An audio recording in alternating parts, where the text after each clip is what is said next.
Like you said, dude, it looked like a fucking. There was more fans in stands than high school than Texas high school football games. Yeah, for sure.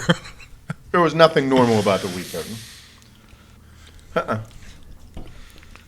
No. And like the coach is like kind of wearing a mask, not wearing a mask, keeping it on, pulling it down, pulling it to the side. Fucking Andy Reid, like fog machine. The whole way. Like, I'm. look at you guys. You're all grown men looking like fucking assholes. How about how much respect that we all have for like everybody in some type of powerful position, yet just complete fucking dumb moves. Yeah. Stupid.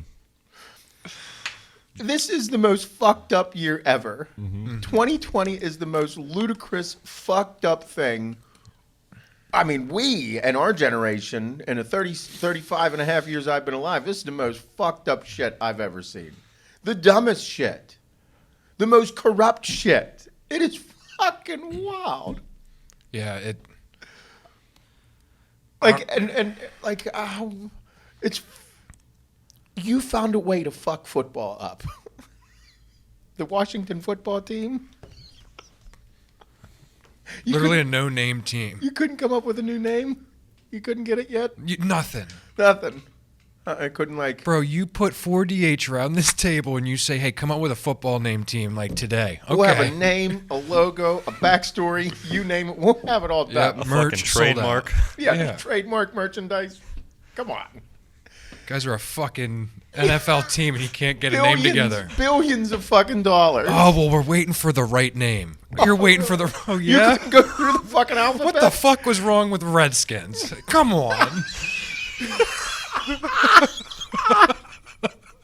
They don't need a name to beat Philadelphia, Oh, though. my God. It is. This year is fucking... This is a fucked year. It's crazy. Yeah. I enjoyed the mash, though. That was pretty funny. There was some comedy behind those, like fucking Andy Reid. Did you see Mike Vrabel's mask for tonight? No. It says on this, it's all black, and it says on the side, "Please give the ball to Derrick Henry." That's funny. That's funny. I like how Barstool literally had fucking 3 or 4 posts up of Andy Reid in the first, like, half hour of the game. Yeah. That was brutal. How is it that all of these people are tested? Anybody on the field is tested for the Rona. Nobody has the Rona. No we one. have established it. Mm-hmm. Why is everybody still wearing the mask? I don't know because they were raving about the 5,000 players, employees, teammate, whatever that they tested, all tested negative. Yeah. So then why are we wearing the mask? Pretty sure everyone in here is good. I am astonished that we are at this level of fuckery and absolute dumbassness. That's a word. It is. Fuck. How about we're testing to make sure that you don't have it? If it's so bad, why am I testing to find out if I do have it? Hey, pretty sure I don't need to get tested if I have fucking herpes. Yeah. I'll know it. We'll all know. No, it's. I'm astonished. I'm astonished. This is we're reaching new levels of fucking of just mind blowing antics. And certain college football teams are playing, correct? I don't know. I didn't even watch no college ball. Pitt played this weekend. But then there's whole divisions that aren't playing at all. Dude, Big Ten, right? So, yeah, Pitt's not that good at football. I think we've established this. Yeah, Pitt sucks. They beat a team 55-0, a no-name fucking team like Austin, PA, or I don't know how to pronounce their fucking name. They're ranked number 25 in the poll for beating Pitt. For beating a no-name fucking team, they ranked 25. Best rankings ever for Pitt this year. Big Pitt fan.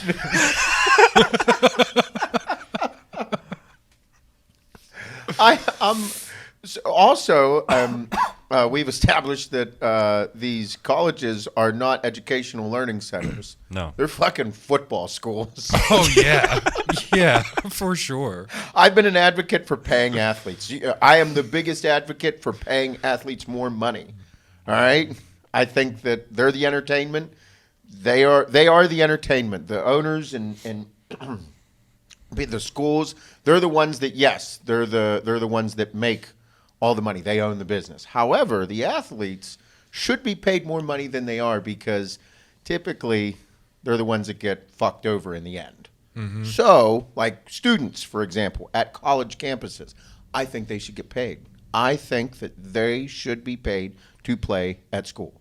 And you're like, well, they get a free education. But in the situation of 2020, we just realized if there's no football, these schools are going to lose massive amounts of money, and they will not be as nice. Yeah. You don't think that football funds other sports? Or you they think absolutely do. Or like football doesn't bring in students. Fucking stupid money. What, a few hundred football players are going to bring in thousands of students to your school because they just want to come to school and watch football on Saturday night. Fucking right. Yeah. Yeah. So, like free education. Like primary example, the players like Johnny Manziel. You can't fucking find him anymore. If he would have got paid in college, he'd be a fucking millionaire. No.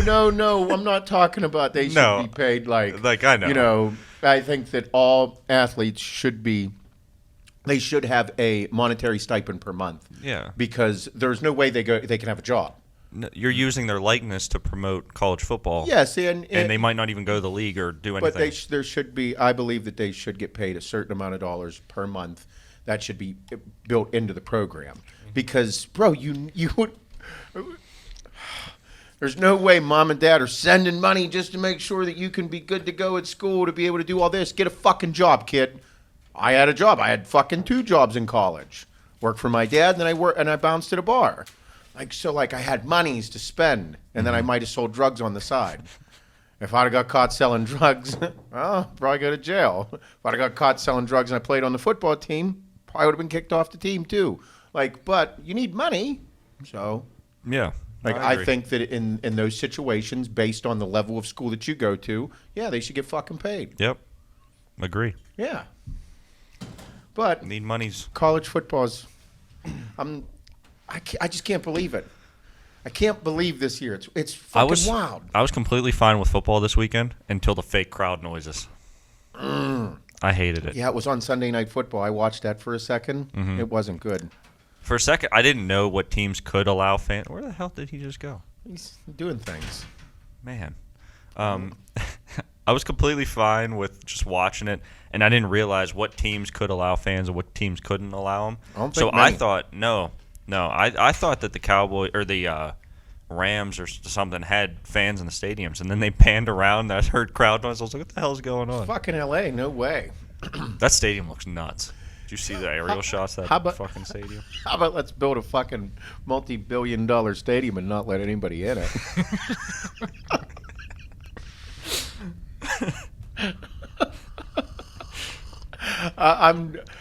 This weekend was the icing on the cake. Bunch of political ads, all that shit. Oh my God! I would say that they handled it the best out of all of the sports thus far. Mm-hmm. You know what I mean? I would say that most important that we push with everything always, and it's been fucking since day one with us, is unity. Community is the most important thing for like personal gain, because in your personal life, your community has the most effect on what you do. So unity, you got to be together. And whether you're black, white, gay, straight, Asian, Mexican, I don't give a fucking, bro, you got to live together. So unity's always been the most important thing. But the division that is pushed from a political standpoint is out of control, and it's becoming incredibly violent in the streets. Mm-hmm. We all know it's fucking stupid violent, and and the people are the ones going at each other now. But they did a decent job, I thought. It was a bit every commercial. It didn't seem to stop. Mm-hmm. It just seemed to go harder and harder and harder as the fucking games went on, and then it just kind of fucking turned me off because I'm done. I know where I stand. I know what I believe in. You don't need to tell me that racism is bad. I fucking know racism is bad. That's how I was raised, and it was a big turnoff for me. Really. Yeah. I mean, and players and people, like, the beautiful thing about America is that we can have our own beliefs in what we believe in and stand for. Mm-hmm. and we should all still get along. However, election year, man, this election year is out of fucking hand. I don't think everybody's like, oh, every 4 years, politics play a role. This one's pretty fucking significant. Yeah. I think this one is by far the most off the wall. Way nuts. Way hard with the identity politics. It's tough. But, yeah, it was a bit annoying. I get it, but and in the real world and not just on fucking TV where they glorify everybody doing a fucking great job and standing together, fucking somebody went up and popped 2 cops in the fucking head. And what was that? That was out in California. Just walked up to the vehicle, fucking popped 2 in the head, and then the protesters blocked the fucking tried to get inside the hospital, screaming, "Hope they die." Block outside. the ER. Yeah, block the fucking ER. You fucking with me? Fucking with me. That's peaceful. We're peaceful. All right, dickheads. Everything on the TV, it's all fucking propaganda, and everything looks great, and everything's wonderful, and it's being pinned against the people. However, like, I know what I believe in. I know what you believe in. I know what you believe in. I know what our company believes in. I know what our fucking community believes in. However, the politicians are the ones that make these decisions. They're the ones that are in charge. Your local, state politicians. And it seems that why are we pinning it against each other on the people? You know what I mean? These are elected officials that we put in place to do these things, and no one is making any strong stances to bring people together. It is fucking wild. And all that tells me is that there is so much shit going on that we have no clue about that it is fucking terrifying. Because otherwise it'd be said, right? Yep. Don't you think so? Yeah. Like when we have a problem, we kind of like talk it out. Yeah. We make strong stances, logical, realistic solutions to these problems. If these people, like Nancy Pelosi saying that she was fucking duped, she was set up by a hair salon. Bitch, you're third in command of this country. Trump goes, Pence goes, you're next. And you were fucking set up by a hair salon? Yeah, come on.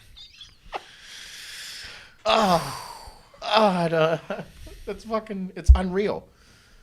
Yeah, this was the weekend to put me over with the football. Yeah. What's just come out too is that I forget the dude's name, but the book called Rage, Donald Trump's face on it. Did you see that? No. They're trying to say that he knew how bad the virus was now, and all the stuff that he was saying, like, oh yeah, it's 5 times as bad as the flu, and this is their last ditch effort to say, like, hey, he actually knew how bad it was. Well, he said in the beginning of the year, like, stop all he said the travel ban in January, and then all the Democrats and fucking Nancy Pelosi's like, you should go to Chinatown. It's beautiful here. And he's like, no, we should stop. We should stop travel. And, I mean, the thing is we're going to play to everyone's emotions. Whenever you play to people's emotions, oh, man, it's the easiest thing in the world to fuck people up. When you play to their emotions. And that's what identity politics does. And that's what politicians do. That's what the TV does. It plays to your emotions. If you only use your emotions in any situation, if you use emotion, you will more than likely lose. Especially if you're going up against somebody that is using logical standpoints. If they're using, if they're not sitting here fucking becoming emotional, getting excited, if they just take a step back and look at things logically, that's who's going to, I guess, for lack of better terms, win the argument or win the stance. Like people let their emotions get the best of them and don't realize that the people that are using their emotions, playing on their emotions, are winning. And that's all that's happening. It's politicians playing on people. It's the media playing it on people. Whether you're on the left or the right, whatever you are, like everybody uses emotions. I want to get you all fired up. I just start fucking with you. You know what I mean? If my emotions get the best of me, you can tell. Because if you get emotional about something, all of a sudden you become vulnerable. All of a sudden you become outspoken. You start letting everything that you have inside of you out because it means something to you. It's emotional. However, that might be the whole point sometimes. They might want you to be emotional. And then when you're emotional, you become vulnerable, and then they find a way to slit your fucking throat. You know what I mean? And that's sometimes whenever, I mean, it could be from you having a bad day. It could be from you, like a meaningful stance that you stand for something. The second that you get emotional, boom, I see it, I found it. Got it. Aha, now I know I'm going to fucking kill you. You know what I mean? Mm-hmm. And that's big with identity politics. Yep. All you got to do is bring up abortion, pro-life, pro-choice, and everybody starts going, what'd you just say? Because pedophilia, big thing for me. I have no feeling towards them. I don't mind. If there was a fucking pedophile, I wouldn't feel no remorse about slitting their fucking throats. Mm-hmm. But it's like if you play on people's emotions all the time, it fucks with their day, it fucks with their home, fucks with their job, it fucks with everything they're doing, and then they become an anxious, ignorant, emotional mess. Yep. Like the country is in right now. Mm-hmm. It's almost like that's a plan. Yeah. Right? Well, yeah, and like they're saying it. They're saying it, and then like the people are like, "What did you say?" And they're like, "Oh no, I'm just telling you what like they said or what he said or what this group's doing." It's like there's still the voice of their own, like what they're stating. Mm-hmm. But then as soon as everyone like reacts to it and gets, like you said, emotional towards it, they point the finger at where it's coming from. Mm-hmm. Oh, it's the left's fault. It's the right's fault. Oh yeah, it's wild. It's fucking crazy. It's scary. It's scary. And then they use everything possible, like, you know, celebrities and sports and icons, and you can see the agenda, and it's just it's unreal. It's very disheartening. Mm-hmm. Whenever we just want to sit here and talk about fucking vacations and football and Tommy Brady losing and fucking. I want to see Superman Cam in his yellow suit. You know what I mean? Big Patriots fan. All we want to do is that's the normal American just wants to go about their life. However, there are power hungry pieces of fucking trash in the world that do exist. Mm-hmm. Bad people do exist. Not everybody is nice. There is problems in the world, and we do need to find solutions. However, everybody's got a price, and some people are just the people that get in power, the people that get in charge of things are pieces of shit. Yep. I don't like corruption. It's probably the worst. Yeah. You know? Yep.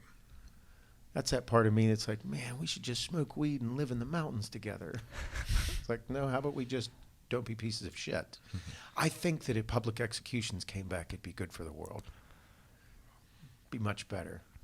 Yeah, definitely be a... Or I think that we should just cut the bullshit and let the people sort it out. Mm-hmm. Abolish the police. Let the purge occur for like 30 days. That'd be good, right? Oh, yeah. I think it'd be great. At the end, whatever happens, at the end of the 30 days, whatever is occurring, all right, that's the story, and we're sticking to it. Let's go forward with this now. Yeah. It's like a fight to the death, like back in the days. It's like, what could be much worse than the last 6 months, so... I mean, that's kind of where I am. Mm-hmm. Fucking... I mean, it's on its way. Wait, this shit's going to get fucking crazy. If everybody thinks that this is the craziest thing, no way. It's going to get way worse. It's going to get fucking way worse. Bro. In the middle of the winter, when everything's already, like, kind of shitty. Cold. Hot season, cold season, let's go. Yeah. Hold on. I can't fight this war right now. The Rona is out there. Let me put my mask on before you fucking slit my throat. Jesus God. Fuck, dude. Crazy times.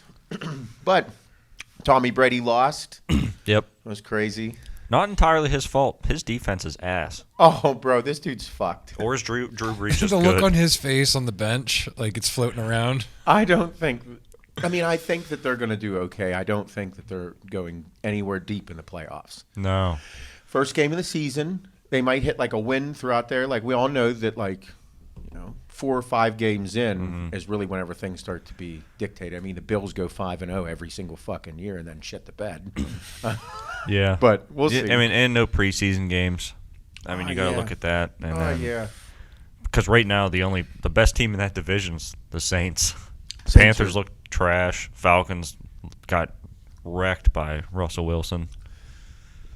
Man. Russell Wilson was like a 12-inch fucking dick yesterday, just causing all kind of problems. Oh, man.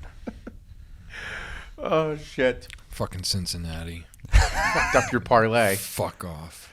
The Bungals. And it wasn't fucking Burrow's fault. Burrows was pretty nasty. Bro, like I tuned back in on my app with 2 minutes and 20 seconds left in the game, and I'm like, oh shit. I was like, they have the ball. I was like, let's see what's going to happen. Fucking Burrows down the field. Bro kept going down the field. My app's slow as fuck. I'm all antsy and shit. Come, like, what are they, 10-yard line? Yeah. And then there was like a penalty, I Yep. think. Uh-huh. And then they went to kick, and I'm like, I'm waiting. To tie the game. To tie the game. Wide right. I'm like, get the fuck out of here. Yep, it was rough. It was rough. That meme is awesome. The Joe Burrow, the 2019 versus 2020. Oh, yeah. Stogie versus just like, Oh, shit. fuck. Man, my kicker sucks. Well, welcome to the Bungals. There might be 2 free agent kickers, Cincinnati and the Browns. That Browns kicker's so bad. So fucking bad. What's going on with the kickers? I don't know. Maybe Vinatieri is retired and nobody wants to be a kicker anymore. No. There's way too much money in fucking soccer, so everybody doesn't want to kick balls. I actually like soccer. Yeah, Pat McAfee fucking quit punting balls. Go do what he's doing. He's fucking killing it now. Oh, yeah. He's like, I could do comedy forever. I can't kick balls forever. Fucking knee surgeries. Getting my balls busted for being a fucking punter. He's like, fuck this. I'm gone. The most popular punter ever got fucking booted in the face by AB. Bro. Did you see fucking I was watching McAfee's. I think it was on his Instagram page whenever he was on like Saturday Morning Football for college football, and they told him what to do and how to be set up because he couldn't be there. He had to stay at his place, and he put a bookcase on his TV that's behind him. Okay, and he was busting balls on there. He's like, yeah, as you can see, I have all my books here on the case because the producers told me that I should put a bookcase behind me, like all of you guys always have bookcases in your offices. He's like, nope, just TV. And starts hitting it. Like, this fucking guy's awesome. He does not give a fuck. Fuck no. He's awesome. Loves the game. And that's the greatest thing about it is how much he loves fucking football. Yeah. He fucking loves it. It's awesome. Riots. We'd do something like that. We do. Well, there's our bookcase. We bought bookcases and put whiskey in it. Yep. Jerk offs. I want a bookcase. Oh, man. What else? So I guess this is a good Monday morning. Good morning, everybody. Welcome to the HWMF Podcast. I'm your host, Seth Feroce, here with my heterosexual life mate, Bob. Good morning. And Shane, our IT guy over there, who's also our marketing director. A rather important position here at this company. Mm-hmm. Hi. Little people have any idea, actually, how much respect you do deserve here. Thanks. Yeah, go fuck yourself. So, moving on. This weekend, I did a ton of stuff around the house this weekend. I felt accomplished. Nice. Yeah, I had the kid and let him cry for about 6 hours on Saturday morning because I just said, he's perfectly fine. He's not going to die. I'm going to take care of everything around the house. Yep. He actually only cried for an hour, not 6. No, I built the bed, but the mattress doesn't come for a minute. We went and have you guys ever went mattress shopping? Yes. Yes. Yeah? Mm-hmm. Yeah. What kind of mattress do you have? Oh, I'm going to judge you and you both. Uh-huh. it's a Serta. The lambs, right? Yeah. Like from the TV I think commercial? so, yeah. Yeah. I don't know anything else about it. All I know is I actually tried it out in the store. And you liked it? It's my favorite bed I've owned to date. Oh, really? Yes. Nice. I like that. What about you, Shane? I think it's a Seagate mattress. I don't know. It's not. It's just from Levin. No, it's not a Serta. It's a Sealy. Is it a Sealy? Sealy, yeah. Sealy. Oh, there you go. Sealy. Yeah, Yeah, Sealy. I've seen the commercials for that, too. I Yeah. think so. There are a So lot mine of is. bed commercials. Have you ever noticed that? Mm-hmm. Yeah. There's a fucking ton of mattress commercials. Why is like home delivery like mattresses so big right now too? I don't they, know. They come in like a box this big. Oh, no. Those are like the foam things. Yeah. Those you are ever see awesome. Casper Yeah. does that. And purple Casper's pretty sick. What? Purple. Purple what? mattresses. Purple mattresses. Are they purple or are they just called mattresses that are the name of the company's purple? Both. Both. Yeah. Named purple, also purple. What is it, like a foam thing? Pull it up, Shane. Put it up on there. So, They look like they suck. They're awesome. Just kidding. Oh, So many layers. okay. I went to the Original Mattress Factory. Yeah. We stopped there, which is a local spot, Original Mattress Factory. They make them right down there in like Blawnox, Fox Chapel area. Really, really cool. The one that we liked was super nice. I liked it, laid on it, felt really good on it. I liked that it's not like memory foam, but it's like foam, but it also has some other shit in there too. Stupid fucking heavy mattress. But we laid on it, I'm like, man, this is really nice. I like this. However, it doesn't have like the bounce back. So it's hard to fuck on. And that's important when you're buying a mattress, right? Yeah. Yeah, it's going to play a significant role. Yeah. So there was no pushback, and it's like, I'm like, oh yeah, I like it. And we had other mattress places we wanted to go to try it out as well, to find out what we wanted to buy. Super nice. Yeah. So then after that, we decided to go to Sleep Number. Have you been to Sleep Number? No. Okay, I have never been to Sleep Number because I'm like, oh, it's so expensive. Sleep Number's stupid fucking expensive. I'm like, I just always rolled it out, but I'm buying a big king-size mattress, and pretty much every nice king-size mattress is around 2 Gs. So I was like, all right, I'm investing in the bed, so let's go. Go to Sleep Number. It is wild in there. It is incredible. What do they do? They changed the comfiness of the bed. And you watch the commercials and you're like, all right, just fucking more bullshit. More mattress commercials. But I was like, okay.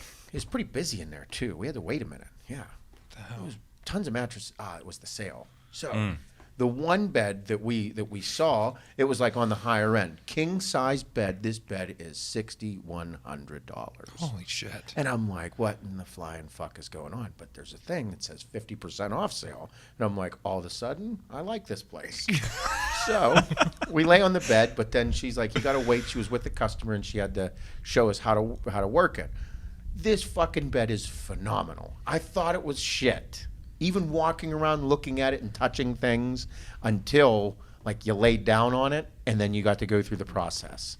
It's awesome. Like you start there, it's from 5 to 100, the Sleep Number. Like your number is from 5 increments of 5 all the way to 100. Okay, and then when you lay on it, she starts us out at 100. When you lay on it, you're like, okay, it's comfy bed. But then whenever you drop the number, I guess there's like these, they used a ton of big words about like air and shit, because it's not a heavy mattress, it's very light. And the air is what actually like contours to your body with this whole thing. And then I ended up like, as they drop it down to 5, you just like sink and melt into the bed. It's pretty wild.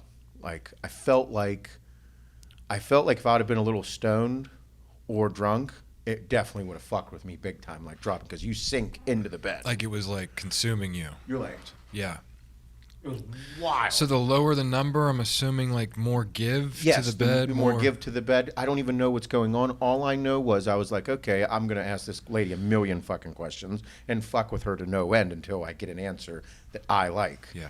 However, she had an answer for everything, and I did like it. Nice. So we bought it. What was your number? Like 5. Oh, okay. No, I didn't know. It was bad. 5's bad. Oh, okay. Because you're like all fucking, you're like sunk in there. It was super comfy to go from 100, but like as you start at 100 and go to 5, like you legit sink into this fucking bed. Yeah. Like I was like, man, I feel like it's kind of like wrapping me up a little bit. I don't like too plush of a bed. No, like ours is pretty firm.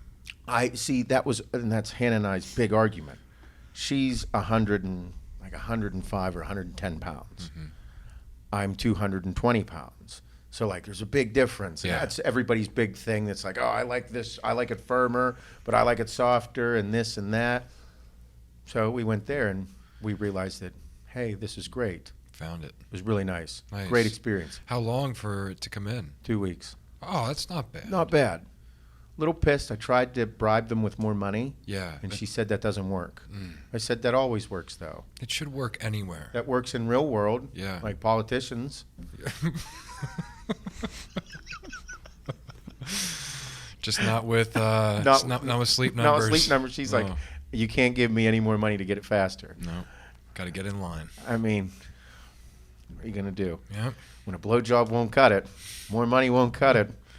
you're fucked. Yep, gotta wait. Sex or money. What about drugs? You want Coke? I can get you Coke too, huh? That was another thing. I had the worst fucking nightmare of all time. Bro, I had terrible nightmares last night. I don't know what happened to me. Yeah. Saturday night, Uh-huh. I don't know why, but I woke up at 5 a.m. and I had a terrible nightmare of me doing drugs. I felt like I woke up from a bender. Yeah, like you did that. Like it gave me anxiety. Like I woke up, my heart was pounding. I'm like, what in the fuck? What did I just dream about? Yeah. Why would I ever go do those things? I had this thing where I was doing a ton of cocaine, partying nonstop, like 2-night bender, and I woke up and I thought it was real. You felt it. How's that possible? Dude, I don't know.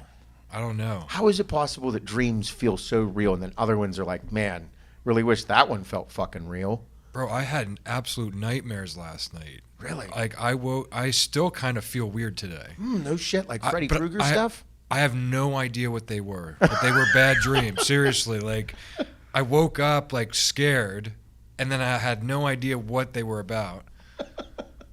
But like even Kim's like, "You okay?" Because I sat right up out of bed, and she's like, "You good?" I'm like, "I don't know what I just dreamed about, but it put me in a like I feel really bad today."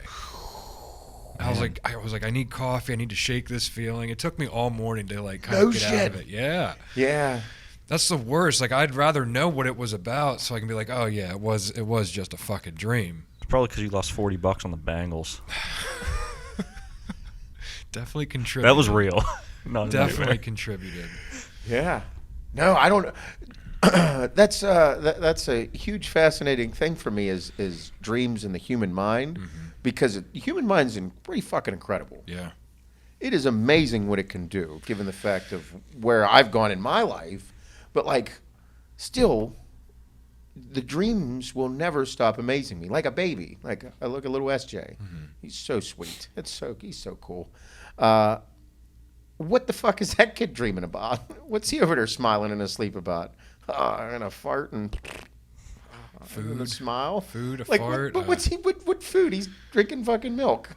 Just the sight of that bottle coming at him, like. Like I wonder what the fuck, like what's he smiling about or dreaming about in his sleep? Yeah. Isn't that crazy? There's things going on in here that like are unexplainable, or maybe they are explained and we just need to do research or find somebody to say that. Talk about those. I used to dream way more. I don't dream as much now. Huh. I'm not getting into like that level of sleep. I think. Oh, you're not? I think that's what that is. Probably because you level up activity that your body's going on. My sleep is shit. Yeah? Absolute shit. Yeah. People were commenting on it because they saw it on my app, like on my stats. I average 3 hours a night. Yeah. And most nights it's enough. Yeah. Then by like Thursday, Friday, I'm like, okay, I'm behind. Yeah.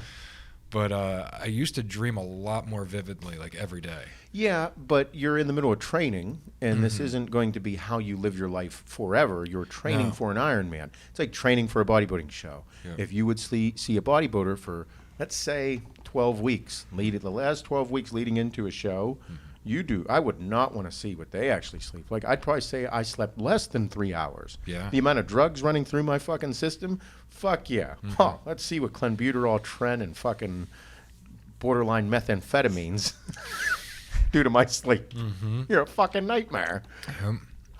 You know, but it's those things are what I believe make an individual build new characteristics of yourself. For sure. You know what I mean? Oh, yeah. Yep. You know, I was actually thinking about that. That good lead into that. Did you ever wonder why, like today's society is a bunch of social justice warriors that want everybody to feel good and be happy all the time. However, I think that like some of the most important characteristics that I have come from like really hard times. Like really physically demanding, mentally demanding times. And those things happen at a young age. You know what I mean? Like, if you don't go through those things and you always get told that you're special, and then you go into the real world, because the real world's intense, and you go into the real world, like, you're not that special. You have to make yourself special, and you have to work really hard to be special. You know what I mean? Yeah. What happened along the lines, over the years, to get to the point where, like, those hardships that people go through and we love hearing about, when did those leave? Like, at what point did those things stop happening? Like, all the like, becoming important. Like, time to step up and be a man. Well, now we're not allowed to say things like that because it's demeaning towards women, or it's too hardcore for men. That's too masculine. It needs to be, I don't know what phrase I'm trying to look for here, but do you follow what I'm saying? Yeah. Pretty wild. Yeah, I mean, because there seems like a very specific, like, cutoff. Yeah. Like, it wasn't like a very gradual thing that I don't know where it is. Yeah. Well, Hannah said that there's a new thing coming out on, I believe, YouTube TV. Okay. Or Netflix, I can't remember. Mm-hmm. It's on gymnastics. It's a 6-part series, and it's not about raping the kids, finally. Thank fucking God we're past that. Yeah. But it's about how intense the sport is. Okay? And that's actually where I got this concept, so here we go. Mm-hmm. In gymnastics, I personally believe that gymnastics is one of the hardest sports, if not the hardest sport of all time. To become an elite level gymnast is one of the most intense, physical demanding things out there, in my opinion. And there's this 6-part miniseries coming out talking about how great gymnastics is. And I'm like, gymnastics is borderline abuse, physical abuse, for fucking sure. Because in gymnastics, this sport, you don't become an elite level gymnast by starting at 8 or 9 years old. It's not going to happen. Yeah. You're not 10 years old and be like, oh, I train hard. I'm 10 years old. I want to be Simone Biles. No, bitch. There's a little girl that started at 4 years old that's already a level 7, and she's 9, and she's going to be the one to go. You're fucking 6 years too late. Okay? So whenever you think about that, like, this series that's coming out, and they're going to show and promote all the great stuff about gymnastics, and I'm like, I don't know if everybody realizes how intense this fucking sport is to be an elite level gymnast. Mm-hmm. It is so fucking physically demanding and mentally demanding. It's insane. And that's what they're definitely going to portray. Okay, they're going to show you. But in this today's society that wants participation trophies, bitch, go train with Simone Biles. Mm-hmm. Come to this fucking gym. I would love someone to train. Adeline needs to have a camera on her and the girls for 30 fucking days straight. They train for 20 to 30 hours a week. 30 hours a week of training? You're 12. Yeah, but they like it. So is it abuse? Bob, you might not even train 30 hours a week. Bro, this was my highest training week yet during this prep, and it was almost 17 hours. 17 hours. It's a lot. 4 hours a day, 5 days a week guaranteed. Yeah, it's insane. 2 days a week, they do 7 hours a day. Mm-hmm. Yeah, they're pushing 22 to 25 hours averaging every single week. It's insane. Insane. All right? 17 hours a week is insane. Yeah. Yes. Yeah. And these girls are fucking... So, in this world today, like, this is why I always say, like, I'm in the business of building motherfuckers. I want people to be strong, demanding. But in order to be strong mentally, strong physically, strong emotionally, you have to go through, like, difficult things. You have to challenge yourself. If you don't challenge yourself, you don't ever become, like, better. You don't ever become better. You don't ever become something that you didn't even know you had inside of you. If you're always told that you're special the way you are, then you just believe that you're fucking special and you should get everything because you're fucking special. Sorry to tell you, you're fucking not. You have to go through things to find out actually who you are. You have to challenge yourself. You have to challenge yourself mentally, physically, emotionally. That sport does all those things, like all sports do. Most sports do. But in gymnastics, like there's girls that have God-given talent, but you have to be perfect in gymnastics. Yeah. You have to be fucking perfect. Perfect in every sense of the fucking word. It is insane. And that's what I was thinking, because I'm a gym dad. Most people that are in gymnastics realize how intense it is and how scary it is. But one of the reasons that we built that gym and the way it's run is because we want the best for the girls. I don't give a fuck about the parents. I don't give a fuck about the coaches' feelings. I care about the kids' feelings. But therein lies a little bit of a hairy situation, because that means these kids have to be challenged. That means these kids have to be pushed past the level they actually really want to go. Because in order to achieve greatness, you have to be pushed past a point that you really don't want to go past. So how do you do that? And we're talking about 12-year-old girls over here pushing themselves and having the coaches and Hannah and Brian and everybody over there pushing these girls little by little past it.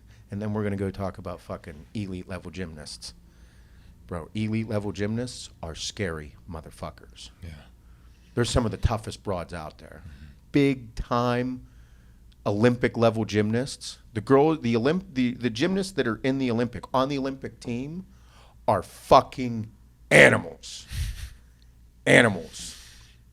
So, with all this coming about, I thought to myself, like, when did the world, I guess especially our country, when did all that stop?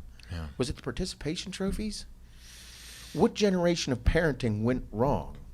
There's a mass number of kids now who just want things handed to them rather than work for them. Yeah. You know what I mean? Yeah. Let's think about that. It's blowing my mind.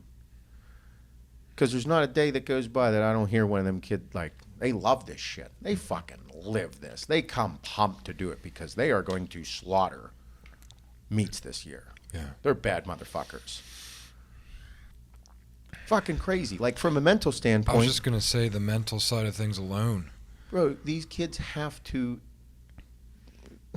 like, just the skills alone.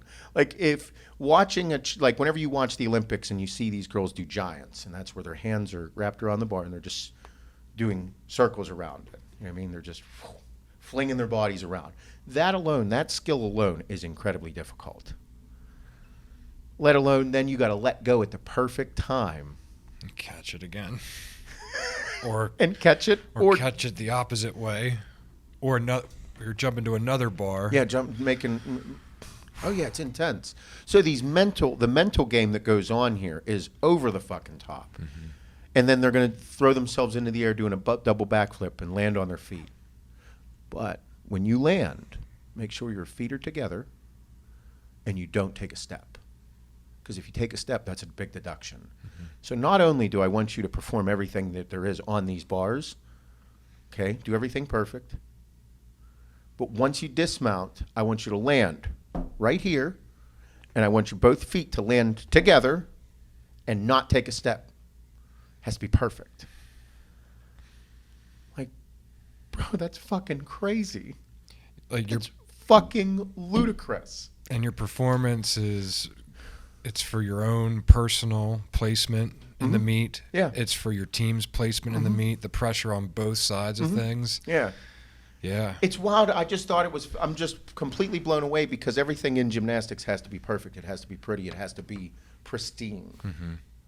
Yet you can still throw a fucking duck pass, and like as long as some dude catches it and runs with it, you can look like a fucking moron running. But as long as you're faster than the other guy, you win, score a touchdown. Yep. It's pretty crazy that it's like, and I'm not comparing football. I mean, it makes way more money and it's fucking wild and everything. But the sport of gymnastics and how perfect everything has to be, because the level of the mentality that it has to have is over the fucking top.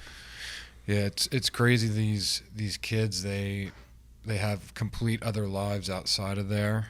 And then come in there every evening for 4 hours and can still throw down and put all the other stresses of being a kid aside It's intense. And still put in the time. Gymnastics is one of the wildest sports. Like Emmy, I was interpreting this to Emmy. She's 6. Emmy trains 20 hours a week. 5 days, 4 hours each day, 5 days a week. Probably longer because we own the fucking gym and she's always there. Like, she loves it. She fucking loves gymnastics. And like, it's wild. I was looking at kids' PE classes online. Do you see what people are doing for PE in school? No. What the physical education teachers are making kids do for their online distance learning? Kids are running in circles in their living room, filming themselves. Oh yeah, there's a thing that Emmy's going to have to do to show what she's doing for PE. Adeline as well, and I'm like, oh man, boy, you this is a fucking shit show. What are you going to do, Emmy? Tell him. Emmy tells the teacher, oh, yeah, I train 4 to 5 hours a day, 5 days a week. He'll be like, Emmy, that's okay. And she's like, no, that's what I do. No, really? Yeah. Teacher will be like, I need to talk to your parents. That's abuse. Here he is. Hey, no, this kid loves it. Emmy will be like, I do. I'm really good, too. You want to see? Emmy, go ahead. Entertain her for fucking hours. Emmy won't shut the fuck up. Here, I'll show you the gym. Come on, let me show you. But that mentality of gymnastics, I think, plays a significant role in everything because Emmy is a perfectionist. And I don't think that's a bad thing. I don't think having OCD is a bad thing. I don't think OCD is a bad thing. I don't think being a perfectionist is a bad thing.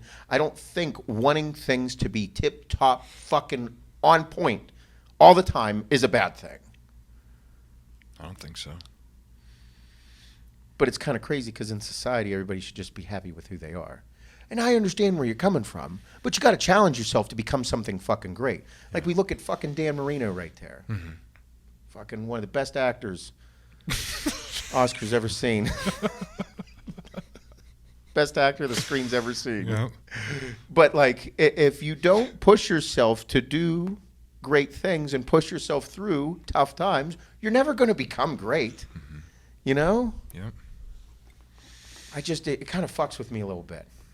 It's the participation trophy for sure. You think that's what it is? Yeah, because like mental health's like so important. I think parents are afraid of letting their child get to that point where they're depressed because they got second place or they lost. So they're like, "Oh, it's okay. You'll just get them next time." But then next time comes and they do the same thing. They do a bad job, and it's because they're okay with being average, not pushing their kid to be better.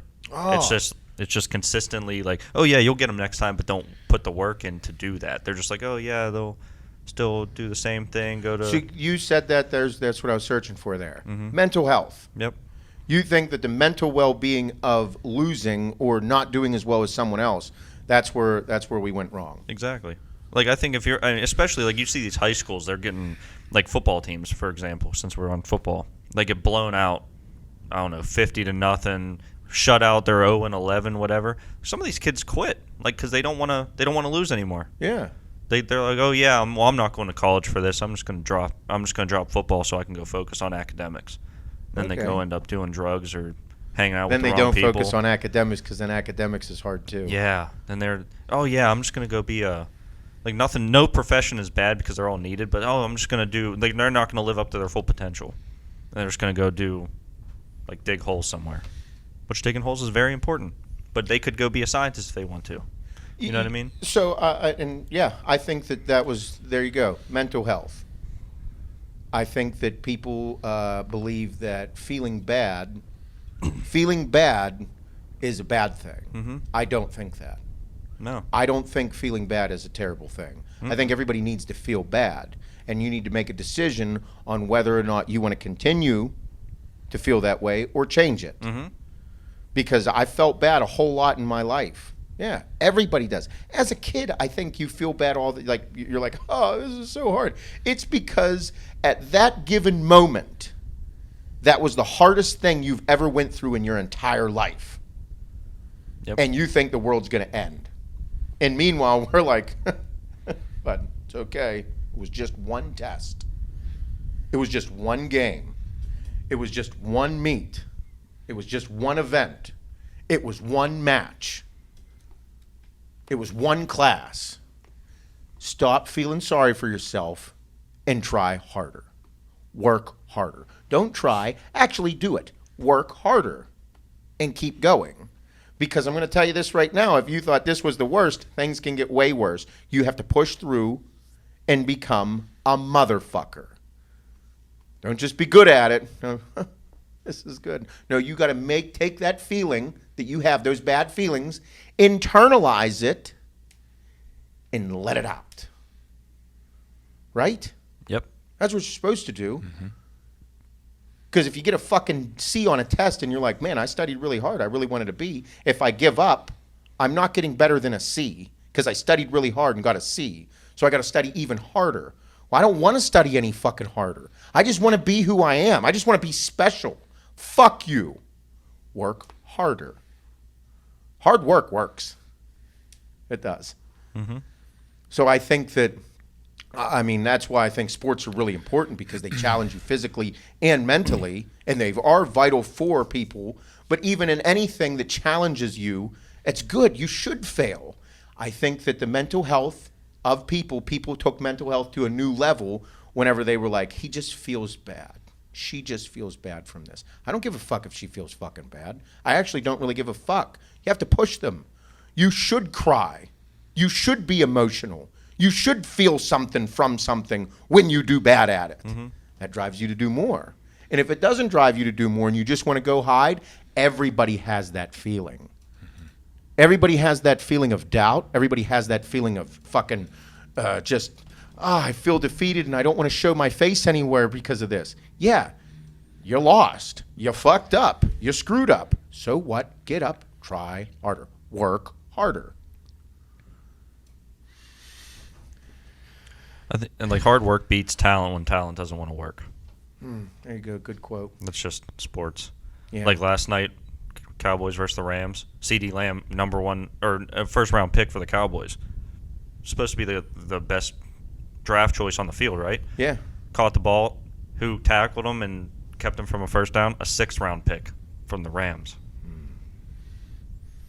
I mean, not saying that they play the same positions, but the 6th round pick had to work harder to get the starting job. I would say that, so in that instance, like you said, the 6th round pick, whatever it may be, he's playing with a chip on his shoulder. He's working harder.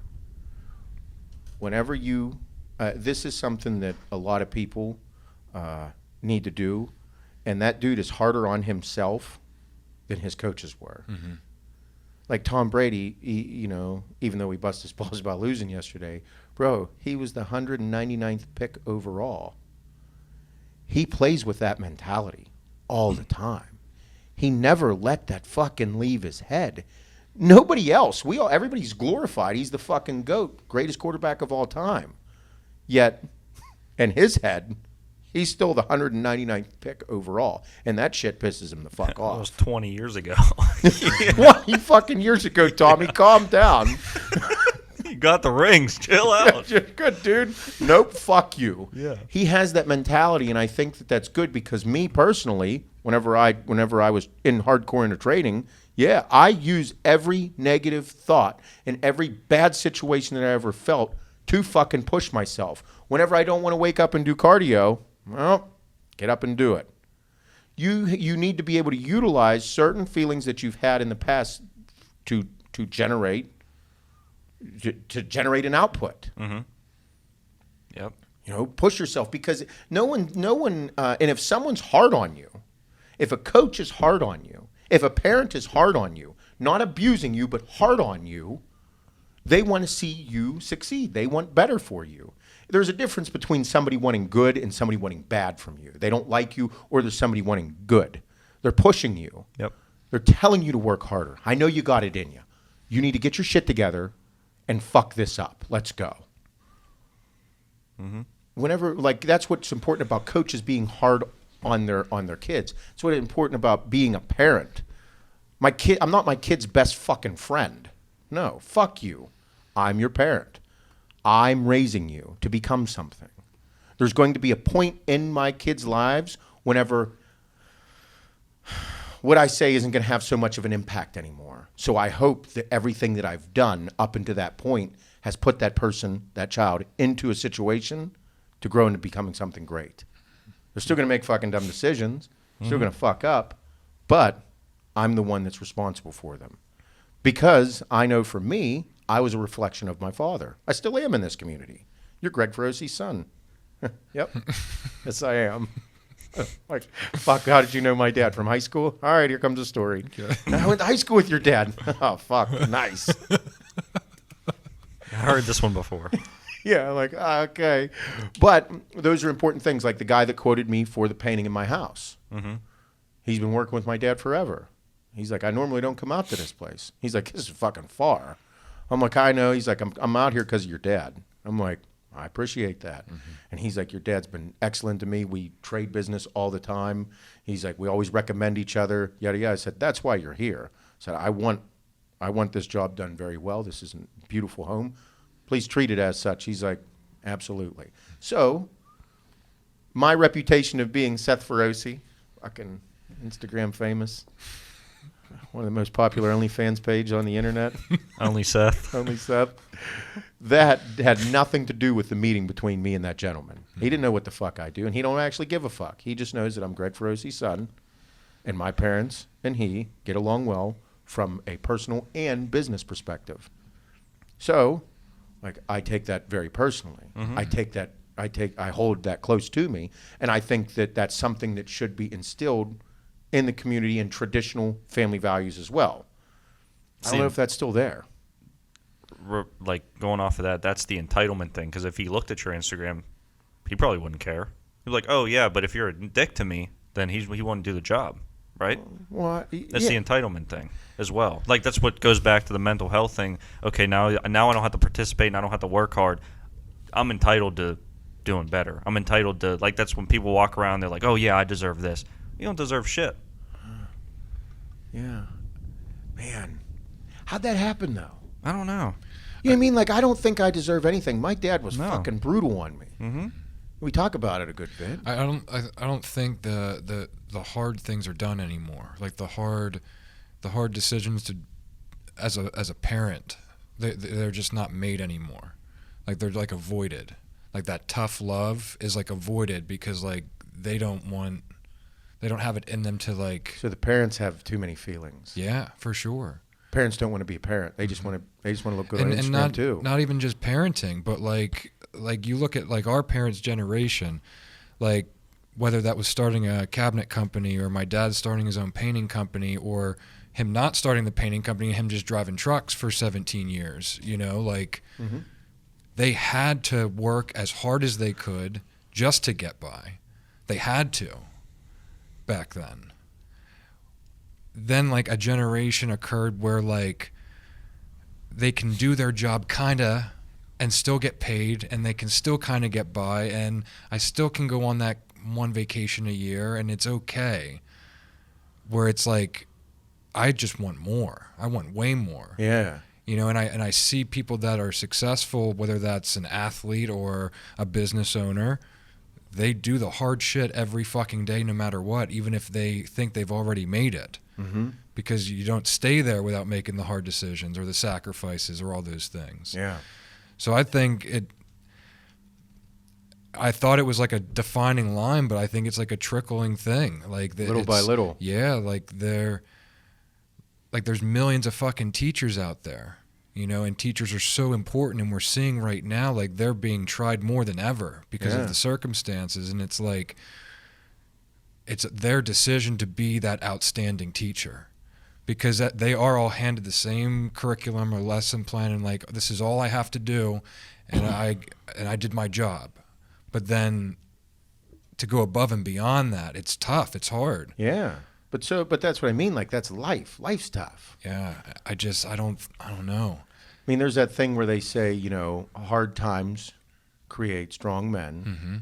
Strong men create easy times. Easy times make weak men. Mm-hmm. You know, and I feel like that's kind of how this has occurred. I'm paraphrase that, but yeah, people are more willing to sit around and complain about not having something or not being somewhere than actually just going out and doing the fucking work to do it. and then criticizing the people that do the work that have all the shit. Yeah. Oh, that must be nice. Oh, you're doing this. Oh, well, you don't see your family all the time. Well, no, I don't. I don't get to see them all the time. Yeah. But when I do, I'm there, and they know that. But man, there's so many right now. What we've just covered in this period of time here, there are so many things that the identity politic plays into. You know, it's crazy. It's crazy. Yep. This is a fucked up time, and it's all come to head in 2020. Yeah. You know, because we see these people running around fucking cities and just fucking destroying businesses and fucking rioting and looting, and then there's people that are backing it, saying, "Yeah, like it's they have the right to do so," and shit like that. It's like, get the fuck out of here. It's crazy. Is batshit crazy. But me, we just continue to do what we do, but I'm in the business of building motherfuckers. I want to see people do great things. I don't want to see destruction or fucking war or violence or anything like that. But you obviously have to prepare yourself for it. You have to, because it's inevitable that those things will occur. However, like in the real world and like how things actually get done, the people that we fuck with, the people that we work with, all the fucking wholesalers that we sell to, all of our customers, which there's a fucking shitload, feel the same way we do. But yet there's this demographic of people out there that are just, it's not the same. Like people blame, it's crazy. But Oh man. I think that the sports, I think that having your kid or you, like we can all go back into what we did. And I mean, I'll use you for example right now. Please. Okay. You didn't play many sports when you were younger. Okay. You were, didn't play many sports. Your mom coddled you. So you never did anything that was overly physically demanding. Okay. You trained pretty hard. You're a big motherfucker. But you've never done anything that actually challenged you to the point of, challenged you to a point that was astronomical. Yeah. Until now. Like the shit you're doing right now makes people sit there and think that's impossible. 8 months ago, you thought it was impossible. For sure. You know what I mean? Yep. So the fact that you, like, I mean, I don't know what goes through your head, but whenever I was wanting to be a pro bodybuilder, the only thought I had in my head was, why not me? That's all I thought. I was like, why not me? Why can't I do it? And everybody told me I couldn't. But whenever I saw Jay Cutler and Lee Priest and Ronnie Coleman, and Dennis James, and like I saw these bodybuilders, and I'm like, well, they can do it. I like lifting weights. I like it a lot.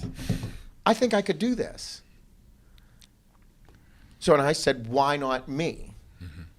But then it didn't turn into me questioning like what I needed to do. It just turned into me doing the work every single fucking day consistently. So, and I did that as a younger man. You were 30 years old, 31 years old, and you're like, I'm going to do something so physically demanding that it is going, people are going to question whether I'm actually doing it or I'm lying about it. Yeah. Because when you bike for 80 fucking miles, I'm like, he didn't bike 80 miles. Where's 80 miles? I did it in a room.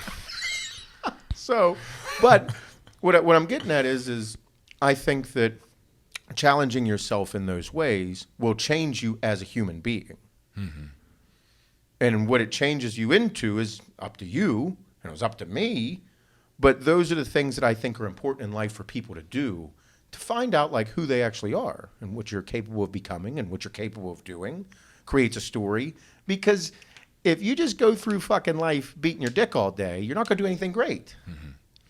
Yeah, I think, you know, I didn't play sports growing up. I never had that fulfillment. And I think I dove into this and because I wanted to, it was a personal thing. It was like redemption for having a decade of my life or 15 years of my life where I was out of shape. I felt shitty about myself. I couldn't even start to play sports because I waited so long in life that I was already years behind. Yeah. You know, and I think when you get into your 30s, like a lot of people just lose sight of that completely. Like, oh, I can't make up for that time. And they get into this rut and they stay in this rut and that's just who they have become. Where like the moment I lost that big chunk of weight and I started to feel like things started to get a little bit easier for me and then I could push through them even further, like I feel like I dug myself out of a hole. Even though, you know, me and you were already in business together for a few years, things started getting very successful. I was in a little bit better shape than I was most of my life, but still out of shape. Yeah. The better shape I got in, the better everything around me got. The more success that came. I got busier with work, I got busier with training, everything else got better. And I'm teetering a point where it's like between benefiting me big time are also like destroying other aspects of my life. Well, but that's because you're training for an Ironman. Yeah. You're training to compete at an Ironman. Yeah. It's like competing at a show. Yeah. And that's how I'm looking at this. Yeah. Like as it gets closer to show, nobody likes me. Mm-hmm. Yep. I competed and I'm 6 weeks out. Fuck off, dude. I'm going to win. I don't care about anybody. I don't care about anything. That's the mentality that you fall into. Yeah. You know? Yeah. So and I think that like you said, we talked about this last week. I'm not training now just to finish. Like I don't want to just fucking finish by like the skin of my teeth. no. I want to run across that finish line and be big smiles and have the energy to talk to my family and Place. I want to place well for my age group. I do. Yeah. I know it's my first one and all that shit, but that don't fucking matter in my opinion. No. You know? But that's a mentality. Yeah. Yeah, and I didn't have this before. No. I didn't. So Fucking worked for it. that's why I'm saying this, that like even though you're later in life, like you're finding this thing inside of you from a physical aspect that's like, oh, it's pretty powerful. Yeah. It's very powerful. And that's part of the whole becoming being a motherfucker. Like whenever you meet people that are good at multiple things in life, like you're like, man, like what the fuck do you do? Like what goes on? And it's just challenging yourself and pushing yourself constantly in every aspect of that word, challenge. You know, and I think it's important for people to do. Yeah. I think it's important for people to do with their place of work. I think it's important for people to do in their relationships. I think it's important to do with everything in there. You know, especially people in their place of work, like with what they're doing for a living. Yes. Like you should want to be as good as you can at it. Yep. You know? But then it goes back to, like you said, some people just want to get by and they hate their job, they hate their life, they're disappointed with everything. And it turns out that what Shane brought up earlier, the mental health of being mentally healthy as a child, making sure that they just feel good about being themselves, but they don't even know who the fuck they are. And then those people grow up to hate their life because they don't know who they are. They have no definition of who they are. And you're really not supposed to at 18 years old, but you're supposed to be able to find your way as you get older. Yeah. And if you've never faced anything hard as a child, less than 18 years of age, whenever you become 18 years of age, everybody expects you to step your fucking game up. Society expects you, because you can vote. I mean, you can't drink. You can vote. That's pretty much it, huh? Yep, can't buy smokes. Can't buy smokes here in PA if you're 18. You can breathe though. Good You can point. breathe and walk around.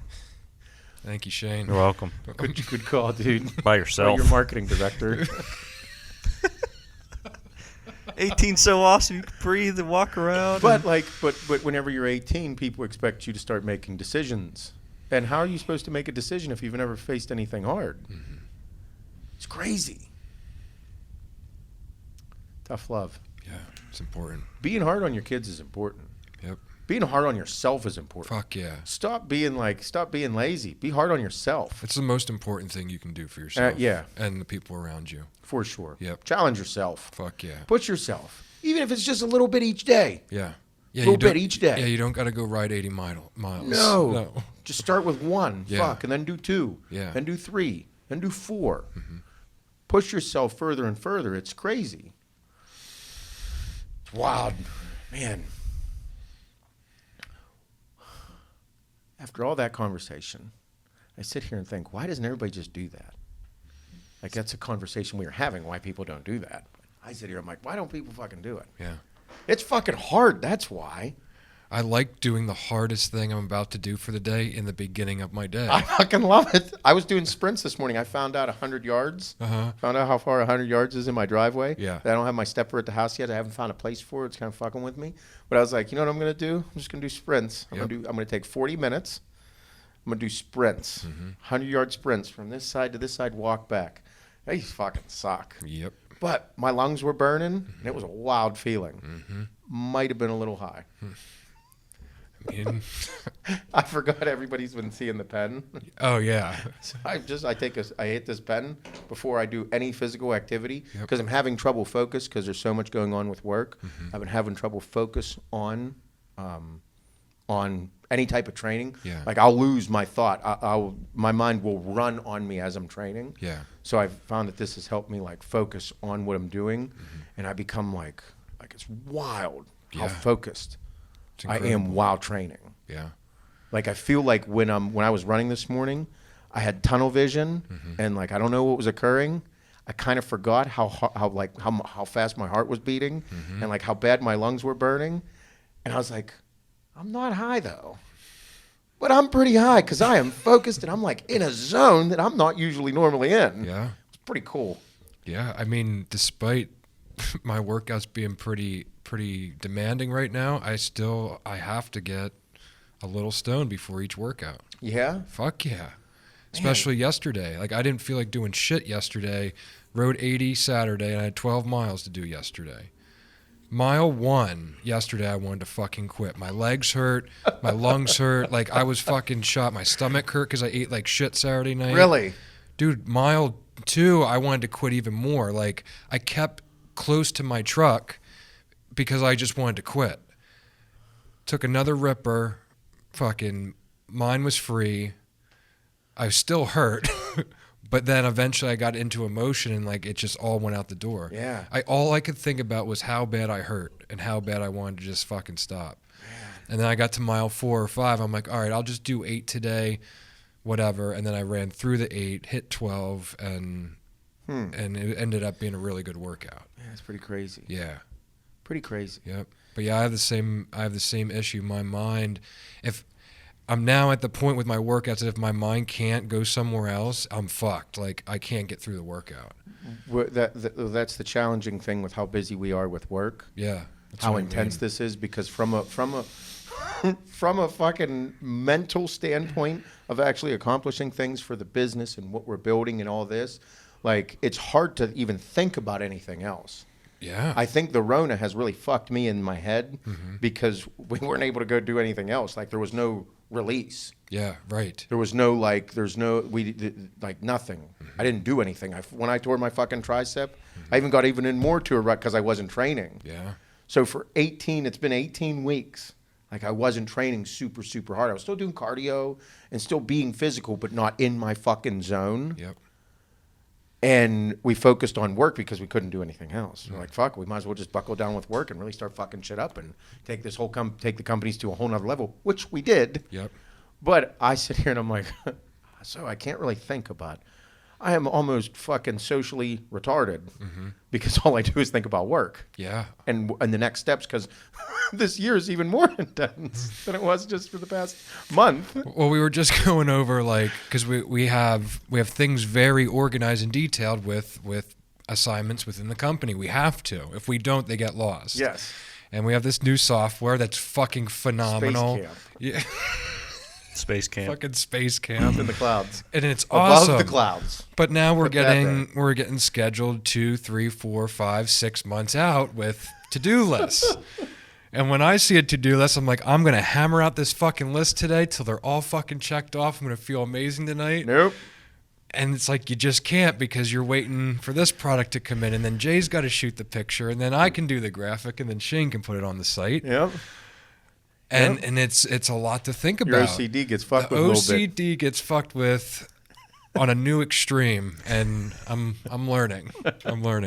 You're growing. If it was anyone other than Shane assigning me these things, I'd probably kill him by now.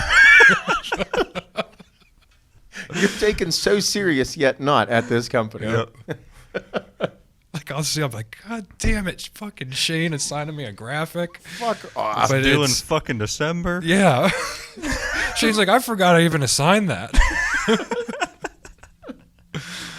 But no, it's again, there it goes back to what I was saying, like OCD, it isn't a bad thing. No. But whenever like you like seeing the to-do list, like that's a thing checked off, and you're like, well, this to-do list it's really fucking with me right now. My OCD is at an all-time high. It's out of control. And it's with everything I do in my life right now. It has to be. Yeah. Has to be. You can't just. Saturday morning was a bit rough. Oh yeah. Oh, dude. It was so bad. Like, I got my bike back, and All right, did we tell everybody you plowed into somebody on your bike? I don't know. I don't think we did. I don't think so. So two 2 Saturdays ago. Saturdays. Not this past one, but the one before that. Yeah, 2 Saturdays ago, You T-boned a bitch. I T-boned another lady bike rider on my bike. But you didn't T-bone her like her pulling out slowly. She's the reason she got T-boned. Yeah, she was riding with her family, and she looked over her shoulder like to see where... You're riding behind her. She's Yeah. riding in front of you. Yeah, I'm flying. Like, we just came down this hill. Everybody's going pretty quick. Yeah, I'm probably doing 20 miles an hour. And there's a running lane and a bike lane, and then there's the road where the cars drive in. And the bike riders rarely ride in the bike lane because the runners run in both lanes like dickheads. And then you Cocksuckers. kind of ride on the line between the cars and the fucking bikes. So Yeah. coming down this hill, this was after I just changed my first flat tire, which that never occurred either before. Hop on, mile later, come down this hill. I see the lady look over her shoulder to see she was looking at her husband. Looking over her left shoulder. Yep, and I'm like, okay, she had to have seen me too. So like I stayed my path. Out of nowhere, she bangs a Yui right in front of me, like hard left. Hangs a hard left. And I couldn't go left because that's where the cars are, and I couldn't go right because that's where all the runners and the guardrail were. So I tried to like split the difference, and I fucking Smashed her. T-boned her back tire. She just flattened her out, dude. Flattened out. Doosh, doosh, doosh. I went up over the bars, out of my cleats. I watched her hit before I even hit the ground. No shit, you were in the air. Oh, dude, it was so bad. Superman over Yeah, there. Bro, I literally Superman that bitch. And fucking hands, forearms, whole left side. And, bro, it was bad. It was a really bad accident. I hit her so hard. She was briefly unconscious. I went over. I had no idea what to do. Luckily, this woman running by was a doctor at Mercy That Hospital. cunt that's not supposed to be running there. She's Yeah, a doctor. right. So smart. Running in the bike lane. Yeah, so she came over, and she did come to, and cops and ambulance were there really quick. But sadly, she did leave in an ambulance, but was speaking, and she had no idea what happened, though. Had no idea. But a lot of people saw it Yeah. occur, and they were like, man, like The- there's nothing you could do. She just, These what she two- did was against bike riding rules. Oh yeah, there was nothing I could have done. There was no saving that. So yeah, that happened. Bike got jacked. Yeah. All fucked up, and I immediately dropped it off at Pro Bike and Run. They had to fix some shit. It was all crooked and bent, and then I got it back. Saturday, went to ride it. Saturday morning, and put it on the trainer, and just everything was like fucked up. Like bars weren't positioned right. I got on and off the bike for an hour straight. Like my OCD was so bad. Like it just didn't feel right. Like the bars were a little off, and I had to change this and I had to change that. And I started fucking losing my mind, and Kim's like what is occurring right now? I'm like, I don't know. I was like, my OCD is so bad. I was like, I can't even sit on this fucking bike right now. And it's like the perfection with everything right now is a bit fucking much. Yeah. Bit much, but I think that happens when anybody starts to get laser focused with a goal. Like, Yeah. I equate it, like I said, I do it with everything I do. Equate it right back to bodybuilding. like now I'm literally counting down the last amounts of my workouts, and it's like if I don't hit them in a certain way, just like you wouldn't hit a workout or your cardio or your meals a certain fucking way, it is going to determine what happens on that day. like to a T. And I'm too far invested now for that to get fucked up. Well, what always fuck with me is like how important the off season is in bodybuilding. Like nobody takes it as serious as it should be. Yeah. Okay, because when you start 16-week prep, for 16 weeks, that's a long fucking time. Yep. 16 weeks is 4 fucking months. Third of the year. Yep. It's a long time. However, you ready? 16 chest workouts.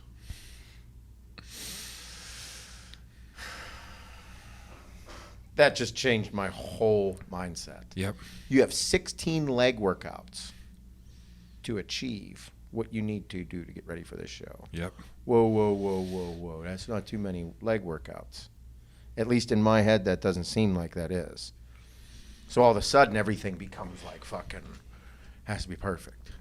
Your workouts have to be, like, they have to be designed, they have to be planned, they have to be executed in a fucking top-notch manner. Yep. And me, I was always the person that trained body part once a week. I would hammer it once a week and then do some extra work on another day. But I'm not doing a full-blown chest workout twice like I did. Because my chest workouts were fucking mayhem. My back workouts fucking mayhem. But like on Thursday or Friday, because I did chest on Sunday or Monday typically, I'd always add a little bit in. But never anything like a full-blown chest workout. So therefore, I had 16 leg workouts. Yep. That's not too many. And then all of a sudden, when you're 10 weeks out, you're like, fuck, dude, 70 more days, 10 weeks out. 10 leg workouts? 10? That's all I got? It's pretty crazy. Yeah. All of a sudden, each exercise that you choose to do for that specific workout plays a huge fucking role. Should I do front squats or hack squats this week? Which one's better? But they said both are good. Which one should I do? Should I do front squats or hack squats? I like front squats. Maybe I should have did hack squats. Holy fuck. Calm down, bud. Yeah. But it is to that level of how important it is. And then the question is, well, how many sets should I do? How many reps per set should I do? What do you think? You think I should do drop sets? Maybe like a triple drop set. Think I should do that? I don't know. Yeah? Sure? Yes. I don't know. What you have to do, that's part of the process of learning. And that process of learning takes time. One 16-week prep is not going to dictate everything. You're going to learn from it. Yeah. You have to. And then as you go, you're going to learn more and more about it, and then you're going to try. My whole thing was, one of the reasons that I'm in the position I am is just because I always did everything to the fucking, as far and as hard as I could go. That's what I'm going to do. Almost like a fucking moron mentality. But it's not. It's just the crazy man's mentality. There's a fine line between stupid and crazy, though. Yeah, I'm teetering that myself. Absolutely. Yeah. But again, right there, whenever you see anybody who has been great at anything, if you looked at their actual, like what they actually did, you're like, bro, you're like crazy stupid. Yeah. Yes. Yes. Like fucking ultra runners that rip their toenails off. Oh, yeah. They have toenails surgically removed. Yeah, get them off. Yep. I don't want them. Take them off. Really? So you got to look at them ugly toes like You're that. gonna look like with toes with their nails. Yeah, but now they don't hurt when I run. Ever. Because they're not You're there. a special kind of stupid, aren't you? Oh, yeah. But How about you just fucking cut them? take off your toes. Take them all off. Let's do that. Let's just be club feet. I said that to Kim. I was like, take this fucking little toe off. Because it fucking bothers me. It does. I'm like, take it off. I was like, there's no stability there. It serves no purpose, No. especially like mine. Mine's fucking half an inch long. Fucking weird ass pinky toes. Oh yeah, yeah. I got 7 long rides left. Yeah. 4 of them will be 100 miles or more, Yeah. and that's my only 4 rides that I'll see close to 112 on race day. Like even my sister, she's like, she asked how the 80 felt. I'm like, it was really hard. I'm like, I got off the bike and I was fucking smoked. And she's like, God, like I can't imagine going and then running a marathon. I'm like, well, I need another 32 miles and then I can do the marathon. And she's like, how? She's like, if this was so hard now, I'm like, because. I was like, it's all part of the build up to the fucking day. I was like, my legs feel 100 miles plus more than once, more than twice, and I complete it. That means I'm going to complete it on race day. Mm-hmm. It means the adrenaline's going to be finally there. I'm not racing against anyone other than my own will, which is challenging as fuck. Mm-hmm. So I was like, race day, I was like, who knows how you're going to feel. So it already is like, it blows my mind constantly. Mm-hmm. But like, even to her, she's like, how are you going to do that? Mm-hmm. And you're not looking at she's looking at it as how, Mm-hmm. and would like an answer from you. Mm-hmm. It is logical. Yeah. It makes sense. Mm-hmm. And you're like, I'm just going to do it. Yeah. How? Well, I'm going to do it. Mm-hmm. How? Wait, how? Well, see, I'm going to put one foot in front of the other and just keep going. That's a wild mentality. It is, and I didn't ever saw it. I didn't see it until like within the last month of like how this is actually working out. Like, I'm hitting these giant fucking workouts on the weekend after a giant week of training, and leading up to and seeing my taper down, getting ready for the race, and that whole week before, that whole 2 weeks before, how the volume drops off and how fresh I'm gonna become, building up to that big fucking day where like. Yeah, I rode 145 miles this week total, 80 in one shot. Like, take all that other away, come race week, and it's all, that's how it's all going to come together. Oh, so that's how it's supposed The to build come up, together. yeah. So like I'm hammering 4,000, 5,000, 6,000 yards of swimming a week. The last 2 weeks, it's going to taper down so much that it's all going to come down to one day, and in theory. Your body should be ready for it. Man. So like each week is a build up to a big swim, bike, and run at the end of the week, and then the whole prep of the entire time you're training is building up to that one day. Just like fucking bodybuilding. Just man. like pretty much any athlete would in that type of situation of a one-time event. Yeah, I mean it goes with any sport. Fucking full NBA season, going into the playoffs, going into but a they play championship. constantly. That's not the same. I don't think so. No, I guess it is different. No, I think this one event thing is way different. Yeah, way different. Mm-hmm. Man, it's gonna be intense. It's so funny that I've gotten into something that like fucks with me even more than my OCD, and like everything in my life is like a thing of numbers and like counting things. And I'm doing like the one thing that's like that times a million. Yes. Because everything is miles and times, and I do math the whole time I'm fucking running. Really? Oh, dude, it's so bad sometimes. Yeah. That sucks. I'll be like, oh, if I like run this half mile at this pace, I'll save this much time, and then, oh yeah, mental fuckery. It's great. No go, dude. Fuck that. No, I that's one of the reasons that I hate running. Mm-hmm. That's why I enjoyed the sprints over, like, I like the sprints more today than I did. I don't mind the stepper, though. I don't know why Yeah, I don't mind the stepper either. I fucking, that thing, I'm just cool with it no matter what. Mm-hmm. Me and him have a relationship. It's not gay, though. Mm-mm. Mr. Stepper. Mr. Stepper. But I don't mind the sprints because it's like a burst. It's like a short period of time where I'm like fucking all out. Like I'm just pushing myself. And then like take a nice walk back, stretch the legs, hard as I can. Yeah. But if I had to like run 20 miles, I'm not cool upstairs. I don't got enough shit to think about. I just go back to thinking about work. Yep. That's all I do. Ha ha. I like that.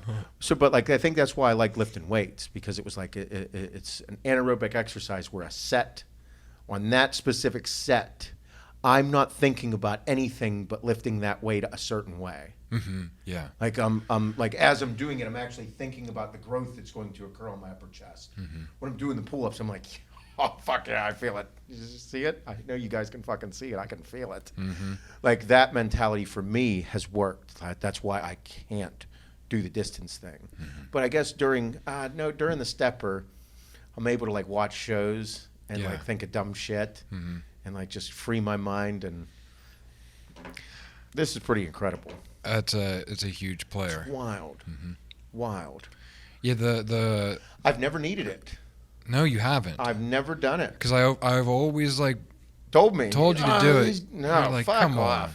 Now, like with how it's been the past 6 months of how intense everything's gotten. That's why. Now I kind of function like taking a few puffs. I function well, like really well. Yeah. Crazy. Kind of like tunnel vision at times, and then I'm like, man, this is. I guess that's the whole point. That's the side of the medicinal side of things, because this is medicinal. So higher end, specific. I don't know how to say that. How do I want to say, like, it's meant to do something? It's doing what it's meant to do. Yeah. I Like it's meant to make me feel this way. Yeah. It's not meant to make me feel another way like the other ones do. Right. Like there's indicas that just make me feel like not that. Oh yeah. This one makes me feel like I'm going to do this and I'm going to do it really well. And then all of a sudden, as I'm doing it, I'm like, whoa. Yeah. Am I high? No, I'm not. I'm still thinking very clearly. And I'm kind of working and like I'm fucking moving. Yeah. This is nuts. Yeah. Maybe I just had to get to another level with work and mental instability from the amount of shit going on to need something to calm me down. Yeah. Yeah. I'll be damned. Oh fuck. Oh, shit. Oh, so I was cruising the Instagram. And have you ever heard of a Sando sandwich? Your OCD ass will love this shit. No. Look it up. Put it on the internet. They're called Sando sandwiches, and apparently they like sell out and are a big deal. I don't know. I came across it because of my fat ass on the Instagram. You know, my food channels. Yeah. No, Sando. Yeah. Here it is. Sando. Sando. Or is that like a Sando? There they are. So go to images. All right. So these things are like perfectly cut. Look at them. Look at them. Oh See? my. Look at them. So I don't know how I stumbled across it. They're like this Japanese thing. Yeah. Like a Japanese type deal. They use like Japanese knives, and I think it was created in Japan. It's like sandwich sushi almost. Great call. Yeah. This is a Like, Japanese perfect. sandwich. Yeah, but it's perfect. Like it's fucking like immaculate beautiful. sides and like everything's perfectly squared off.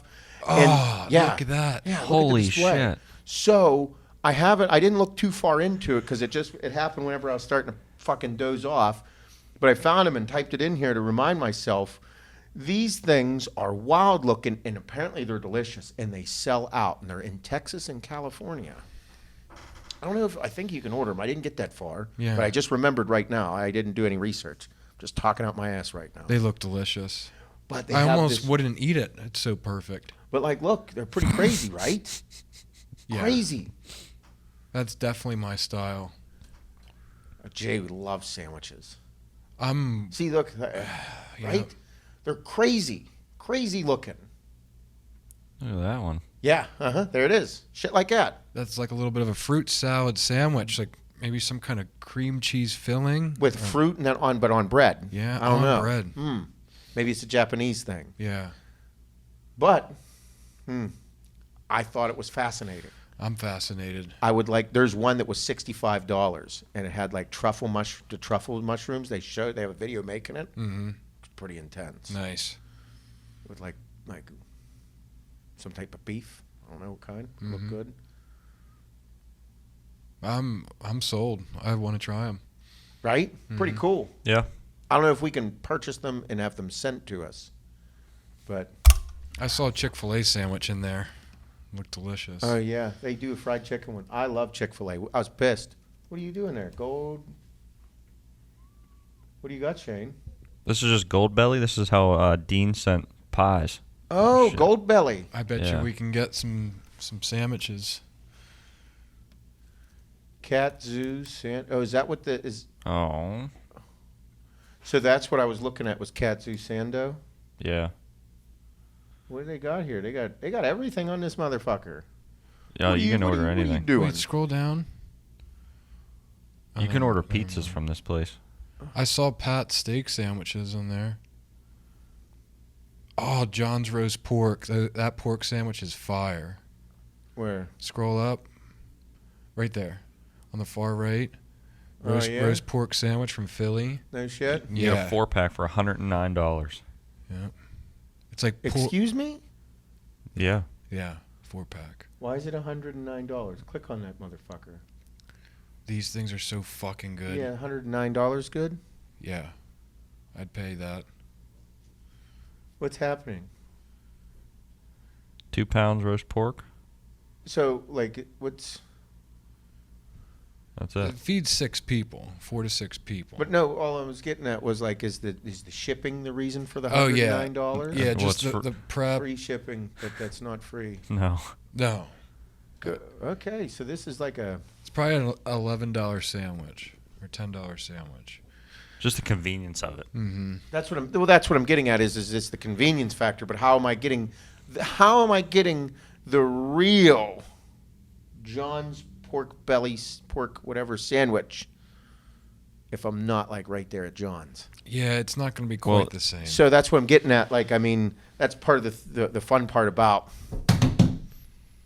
food. Oh, wow, it comes in. Oh, fuck. You what the actually hell? build it. Yeah, you build it. Oh, okay, so that's better. You They're make it, kits. heating instructions. Okay. But they give you their ingredients. It's like you're there, but you're not. It's not the same. Listen, marketing director, never say that again. It's like Eddie V's giving me stuff to make at home. And they're like, it's just like here. Guess what? It It is wasn't. It's not. fire though. It was It's not. still good. It was still good, but it wasn't like Eddie V's. Brandon serving me and Brandon getting- comes with the package. yeah. Where's Brandon at? Bring the fucking chef up. How much is? Just give me all of it. Fuck. I want to rent the chef and Brandon for this holiday. How about I just come to your restaurant and fucking eat? How's that sound? Yeah, this is how Dean sent those berry pies. Oh, okay. Through this thing, Goldbelly. Yeah. We should have a promo code to this. Oh, speaking of promo codes, Baby Breeza gave me a promo code for 20% off. Anybody that wants a Baby Breeza, Seth Feroce will get you 20% off. Guess what? I went on the website. They give you 20% off for showing the fuck up. Talk about making me feel special, you cocksuckers. Did you put in your bio on your Instagram that you're like? I quickly felt like shit whenever I show up, and there was 20% off. Like, what about my code? Does my code not matter? Like, if you're going to give me a code, at least make it, like, more than what's on there. These things are remarkable. Oh, they're fucking fire. They're great. Oh, so there's 15% off of that. Okay, that's just for showing up. Now go to the products. Go to, that one. Oh, get 20% off. Use FPA20 code. How about go fuck yourself 20, Baby Breeza? So that's a cute It's a Keurig for your Keurig, baby. yeah. Baby Breezes. They have this thing called the Formula Pro Advanced Baby Formula Dispenser. You actually put the formula powder in the top of it, Yeah. and then it heats the water up, and then you press start, and you can choose the temperature of the water, and then it serves your bottle within seconds. My God. It is fucking phenomenal. Perfect ratio, nothing. It's fucking unreal. Is there anything that's not easier about it? Like just making a traditional bottle? Like this is way easier. The greatest invention other than my code with them. Yeah. Yeah. Cocksuckers. They fucked that up. But no, this thing's awesome. Yeah. Anybody that has baby and doing any type of formula feeding, fucking thing is a must. Mm-hmm. Use my code Seth Feroce for 20% off. Or FPA 20.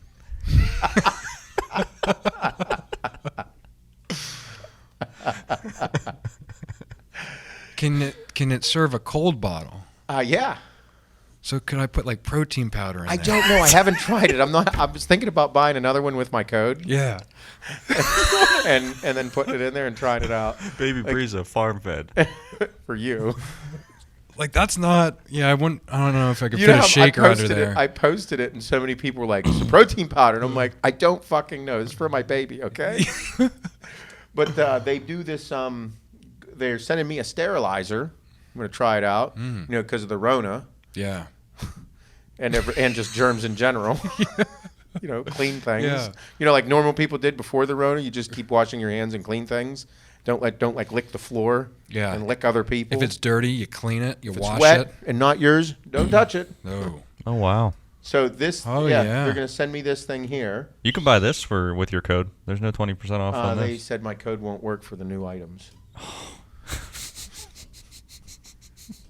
Typical. Go to products, please. The other thing was that one there, the one-step food maker or some shit. Yeah, so I'm going to make my own baby food for little SJ. I'm going to feed him fucking filet mignon and potatoes and sweet potatoes. Grind that shit up and feed it to him. Yeah, start giving him some Anadrols. Chicken and rice. Yeah, just blend that shit up. Boop, boop. Zzz, zzz. Little broccoli. Oh, look, another code. Food Maker 20. Gets you 20% off your next Food Maker purchase. Or Seth Feroce. Probably get you 19%. Also, Wolf's Fish, Feroce 20. Still get you 20% off your first order with Wolf's Fish. Now, that's actually fucking worth it. That's a very good deal. Like, that fucking deal is ridiculous. Mm-hmm. I have to order some more fish. We ordered some last night. Did you? Yep. Did you use my code? Yes. Good. Did it work? Yes. Nice. I had tried a couple different ones. I forgot what it was, and Seth Feroce? No. Feroce 20? Yes. it was a combination of your name. I knew it. Knew it was going to happen. Uh-huh. I put it in the description of the YouTube videos. Good, So you can yeah. just look there in case you Feroce forget. 20. Thank you. Wolf's You're welcome. Fish is phenomenal.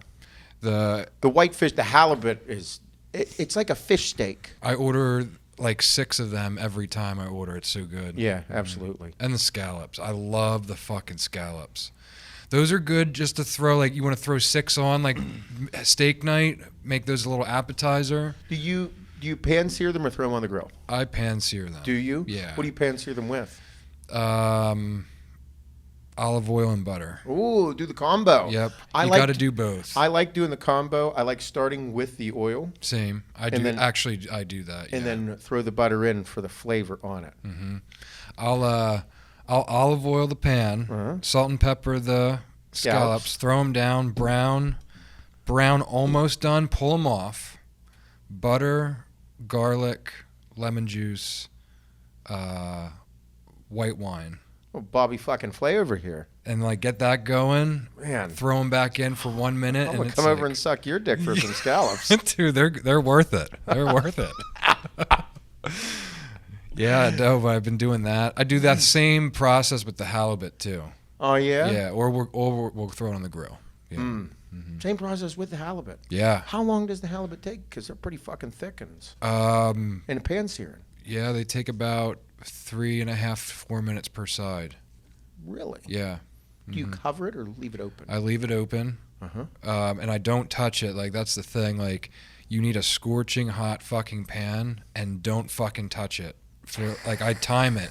4 minutes. I'll flip it. High heat, medium Yeah. heat, Like a high heat. high heat, like a 6 or a 7 or an 8. I'd say a 7. Oh, really? So Yeah. so high heat, Yeah. like you said. Like a notch or two. Yeah, like 2 notches over like center, like the medium. Okay, so it's medium to high, medium to It's high heat. It's high. It's between high and maxed out, Oh, okay. like somewhere in there. So high heat. Yeah, high heat. High heat. Hello, hello heat. Hello, high heat. Hi. Hello. Yes. Other than that, I mean, grill. Yeah. I'll throw it on the foil on the grill, though. Yeah. Got to. Yeah. Fucking where you get the thing, Yeah. The rack type the thing. fish rack. Yeah. I don't have one. You don't have one? Mm-mm. Me neither. I'd like one. I'd like one. That's the other thing. I got a lot of things to purchase for the house. I want to get a flat top grill. Flat tops are badass. I want to get one and just fuck with it I want a whole day of just cooking on it and like feeding people, but like not eating everything, of just like cooking on it so I can learn how to do it. Got to get a big one too. Yeah. Yeah. I want to build a gazebo at the house. Like knock everything down and put the grills out there Yeah. so I can just, I in wanna- all my spare fucking time. I've always wanted to do like an early morning breakfast on the flat top outside. Yeah. Yeah. I get off on that shit. You cook everything on one thing, and all the juices come together. Like in the things on the Instagram. Yeah, that's why restaurant like breakfast is so much better. Fucking it's all right. cooking together. Yep. Little tidbits of taste with everything. Yeah, I like that. I'm hungry. I like that shit. That chicken and rice is fucking gone in my belly. Oh yeah. Them sprints worked it off. Should have seen me out there. I haven't really eaten much today.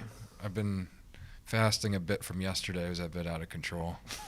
What'd you do yesterday? Just cookies and pizza.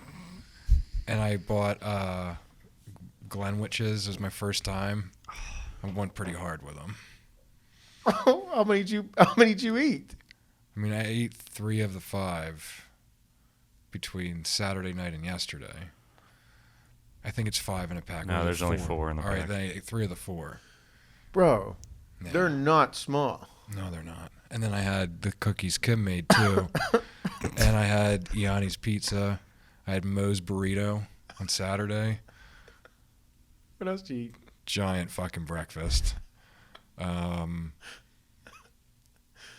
Bunch of like a big bag of popcorn. Ate most of that. Saturday it was just like 2 really large bad meals. Jesus Christ. Oh man. Well, this has been a great Monday. I'm excited. I'm feeling good. Got lots of stuff to do this week. Tons to do. We do have a new launch of the basics with Axe and Sledge. Yes. We have a basics line with 6 new single ingredient products coming out. Mm-hmm. Beta-alanine. Yep. Pico 2. Mm-hmm. It's a big one. Yep. Big one. L-citrulline. Mm-hmm. Arginine. Mm-hmm. Glutamine. Mm-hmm. And Betaine. Betaine. How did I forget my favorite one? Mm-hmm. Good for pre-workout and post-workout. Betaine, I believe, I don't know if it's an underrated product, but I think that I like Betaine. I like all of them. Pico 2. So if anybody's wondering, we did these single ingredient products so that you can build off of the products that we do have. Ignition switch, 7th gear, demo day, hydraulic, the grind. With these ingredients, you're able to concoct your own formula based on what you'd want. So rather than us make a new pre-workout, we said, all right, you're going to be able to build off of your pre-workouts and off of the products that we already have. So Pico 2, bro, you throw a scoop of Pico 2 into your pre-workout shake, you'll notice. Mm-hmm. You throw extra glutamine into your protein shake, you throw glutamine, betaine, citrulline, yeah. Yep. And your grind, fucking right. Mm-hmm. You can't, it's impossible to take too much L-citrulline. No, Seth, it's not impossible. Don't say that. But I like it so much, guys. I can take 10 grams a day, right? Sure. Not a good idea. No. But you can if you want. You can. Or you could just make your own. You could make your own pre-workout based on these single ingredients just to fuck around with them. They're great. We have great price points with them. They're all 40 serving canisters. I think 60 with one of them. Which one was 60? It might have been betaine. I can't remember. One of them 60. But you should have had them lined up. But They're looking all cool and shit. I'll grab them. Yeah, grab them. They're right in my office.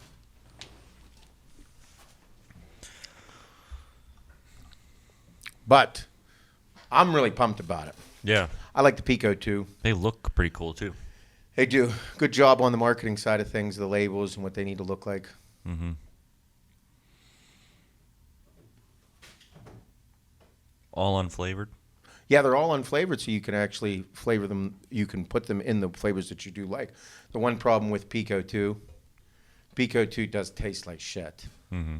But you can't get better than it. Pico 2 is a sought after product. So we got betaine, Pico 2, citrulline, beta-alanine, glutamine,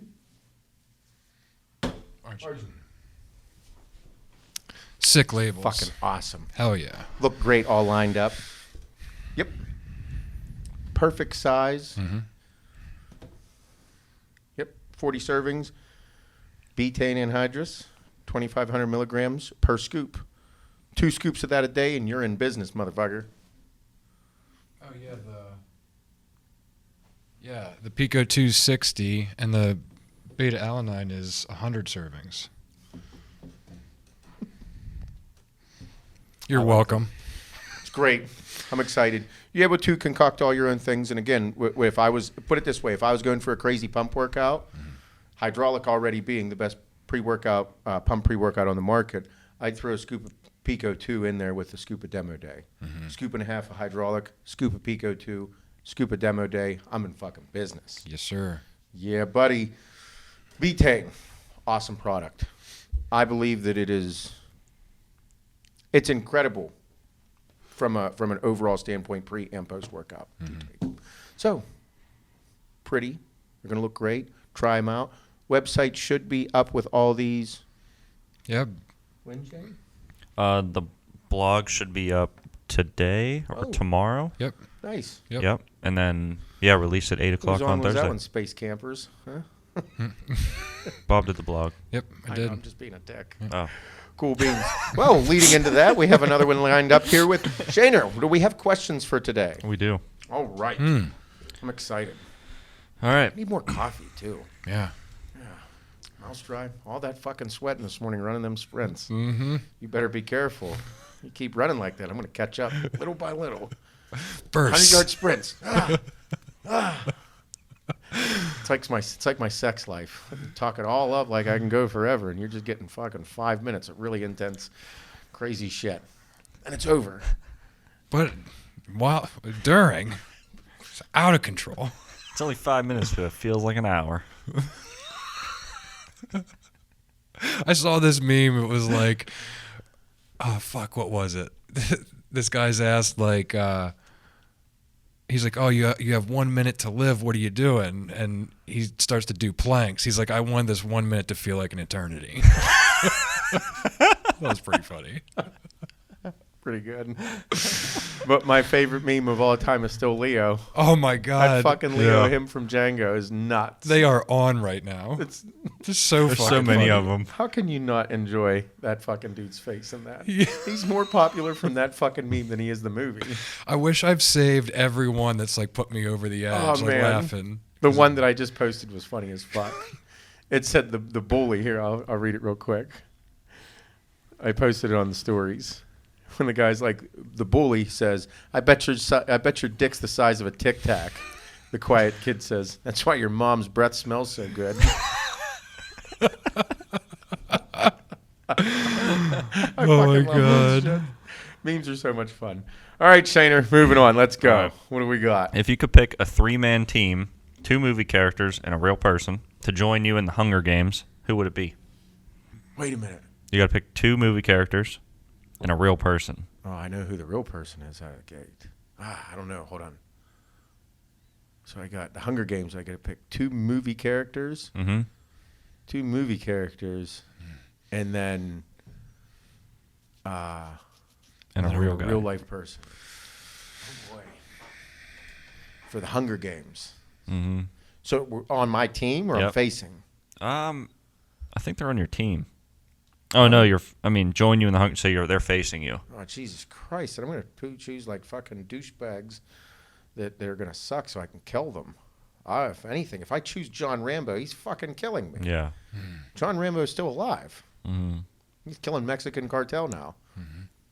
What am I going to do? Choose Arnold Schwarzenegger from Predator? He killed a predator, for God's sakes. Yeah. I'd definitely choose Bobby Boucher because he's a fucking idiot. I don't know, man. I like this question more if it was like a team, like I'm assembling a So team. then you can make an assemble If we team. assemble a team, let's Yeah. assemble a team. Yeah, Let's let's- make that more. John Rambo, for sure. Mm-hmm. He's on my team. Then I'd probably say I'd go with Rambo, and then I'm either choosing Rambo, the Terminator, and then The Rock. The Rock. The Rock doesn't cut it against fucking John Rambo, or fucking. But a real person, though. Rock can be Dwayne Johnson, your real person, then John Rambo, then Terminator. I thought you meant like real person, like we know personally. Oh, I mean, you can if you want.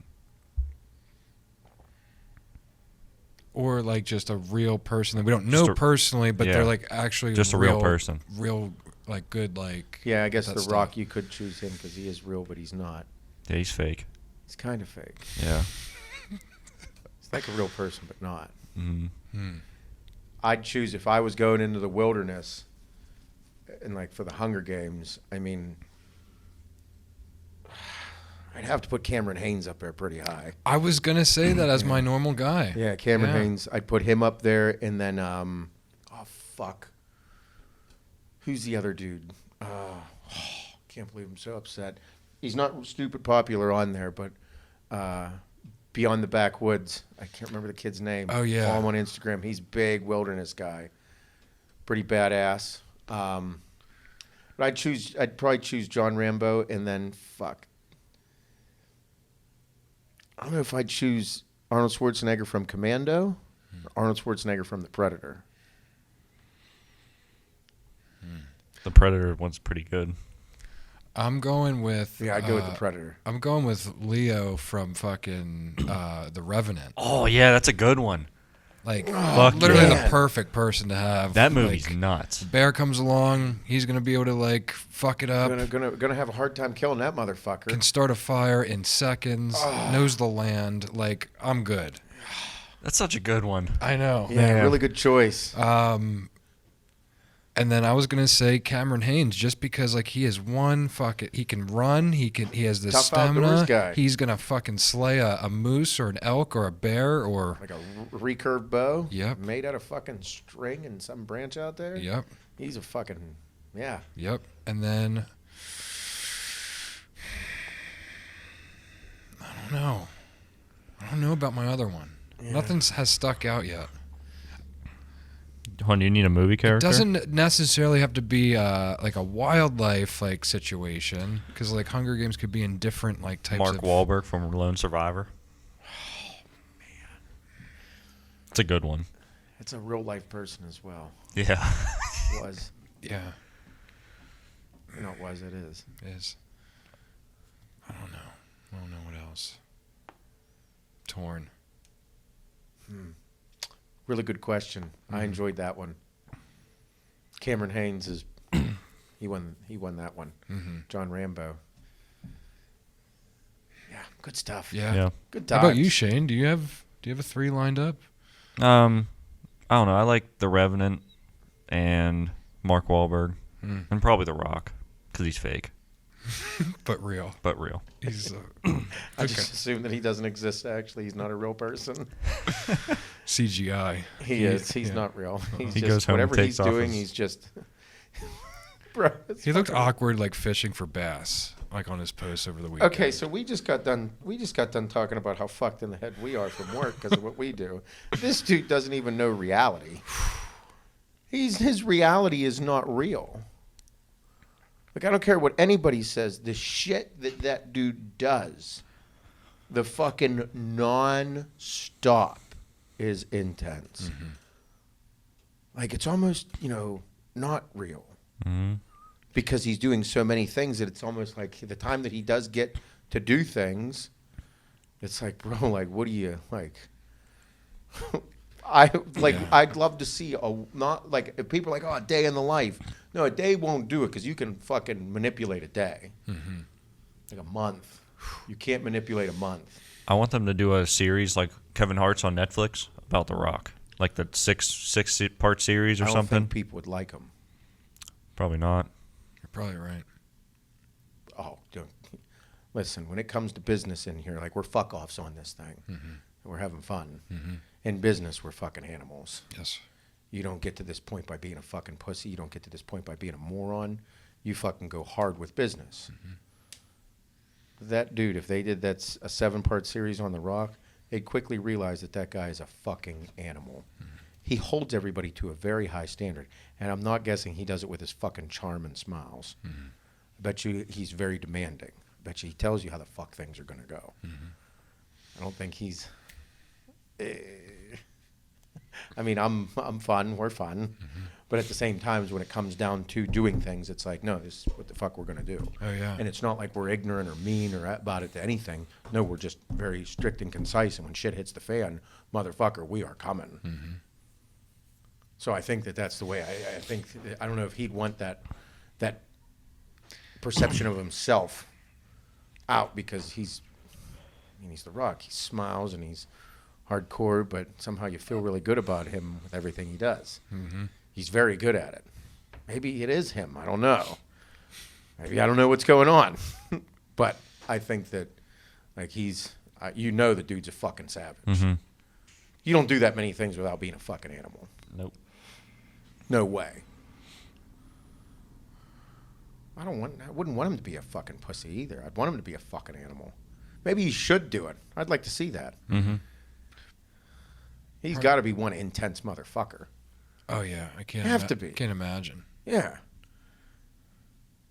Good call. Yep. Let's go. All right. Fake rock, real rock, Shane. Would you rather receive only oral for the rest of your life or only give anal for the rest of your life? I found that one on the internet. It's a tough one. That is a tough one. 2 10s. Hands down. Yeah, I don't. Oh, man. I don't ever get to feel a vagina. Like the sweet, soft feeling of a vagina. Oh, Either way. yeah, either way.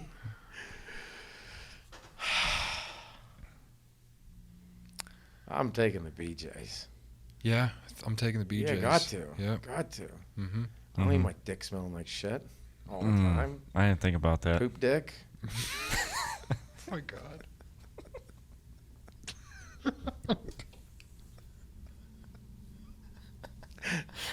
You want to have any cool nicknames? Everybody, here comes Poop Dick.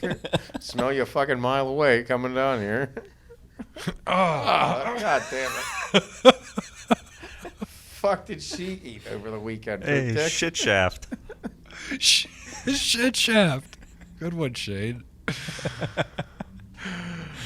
Oh, God damn it. All right, well, 2 going, 10s. going 2 off 10s. of that, Yep. in honor of the NFL season kickoff this past weekend, for $1 million, would you be like Odell Beckham and get shit on?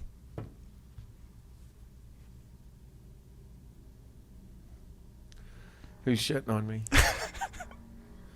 That's the question. Who's shitting on me? I don't know. Does everybody know about it? Yep. It's in the media. It's on the internet. For $1 million? Yep. Cash? He did it for free, so I'd put $1 million in there. He didn't. I mean, he's just into it. I know, it's Some weird. people are into weird shit, okay? Yeah. Some people like getting jerked off with feet only. I've seen that before. Ugh. I mean, people pay money for fucking OnlyFans stuff. It's creepy and weird. Mm-hmm. There's a lot of fucked up people out there. Odell Beckham just getting shit on. Like, there's a name for that, so people do it. He just happens to be famous and like getting poopied on. But I don't. I mean, it's $1 million. It's better be the hottest chest shitter ever. I'm assuming that's where he likes to get shit on. Because, like, where else would you get shit on? Bro, just hold on a second. Hold on a second. This fucking.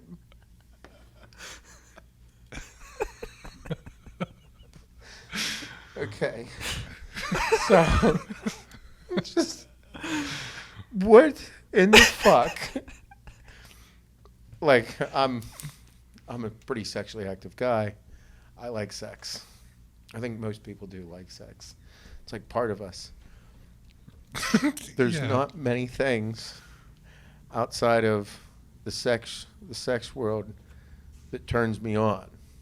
Okay? I don't think, oh man, I can't wait for this giant load to get shit on my chest to turn me on. I want to know, like, how does that come about that you like that or you want that? Yeah, like, are you going out and you're like, yeah, Shit on my chest. quick, shit on me. What? How's that start and how's that work? That's a thing. How do both parties agree to that? Like what's going on there? For $1 million? How are you both cool with that? Yeah. Like, one of you is getting off on a cool whatever. But then, like, how's the other one okay with it? Like, you love Kim. I don't shit with the door open at my own house. Me and Kim have been together over 15 years. You love Kim. Love her. You'd do anything for her. Mm-hmm. She said, Bob, I love you so much. I've kept this in the closet from you for years because I've always felt bad about it, but it's in the news, and I just felt obligated. This is a sign. I got to talk about it. I want you to take a shit on my chest. I'm like, what in the fuck? If she says, if you don't do it, I'm going to go out and I'm going to find somebody to shit on my chest because I won't be able to live life if I don't get shitted on by somebody. I wouldn't even be able to look at her. You'd never look at her the same. Like, I'd be like, if Anna said to me, I'm a closet case and I want to get shitted on.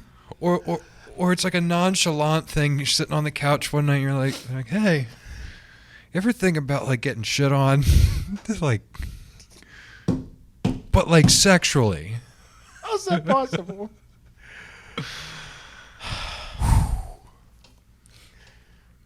I'd never be able to look at the person the same again. $1 million? For someone to shit on me? Listen, all right, so 3 kids. I got 3 kids now. I've been shit on. I've been puked on. Not like sexually by another grown adult, but as a child. And if you're telling me you'll give me $1 million for Hannah to take a dump on me, I'm just going to close my eyes and at least I know who it is. Or do you choose somebody that you don't know who it is? Yeah, I'd prefer it to probably to not know them. Yeah, but it might make a cool story when you get old. Like, remember that time I shit on you for $1 million? Fucking right, that's that nice Ferrari right there. You shit on me for that Ferrari. Nice shit Ferrari out there. That's why I got it in brown.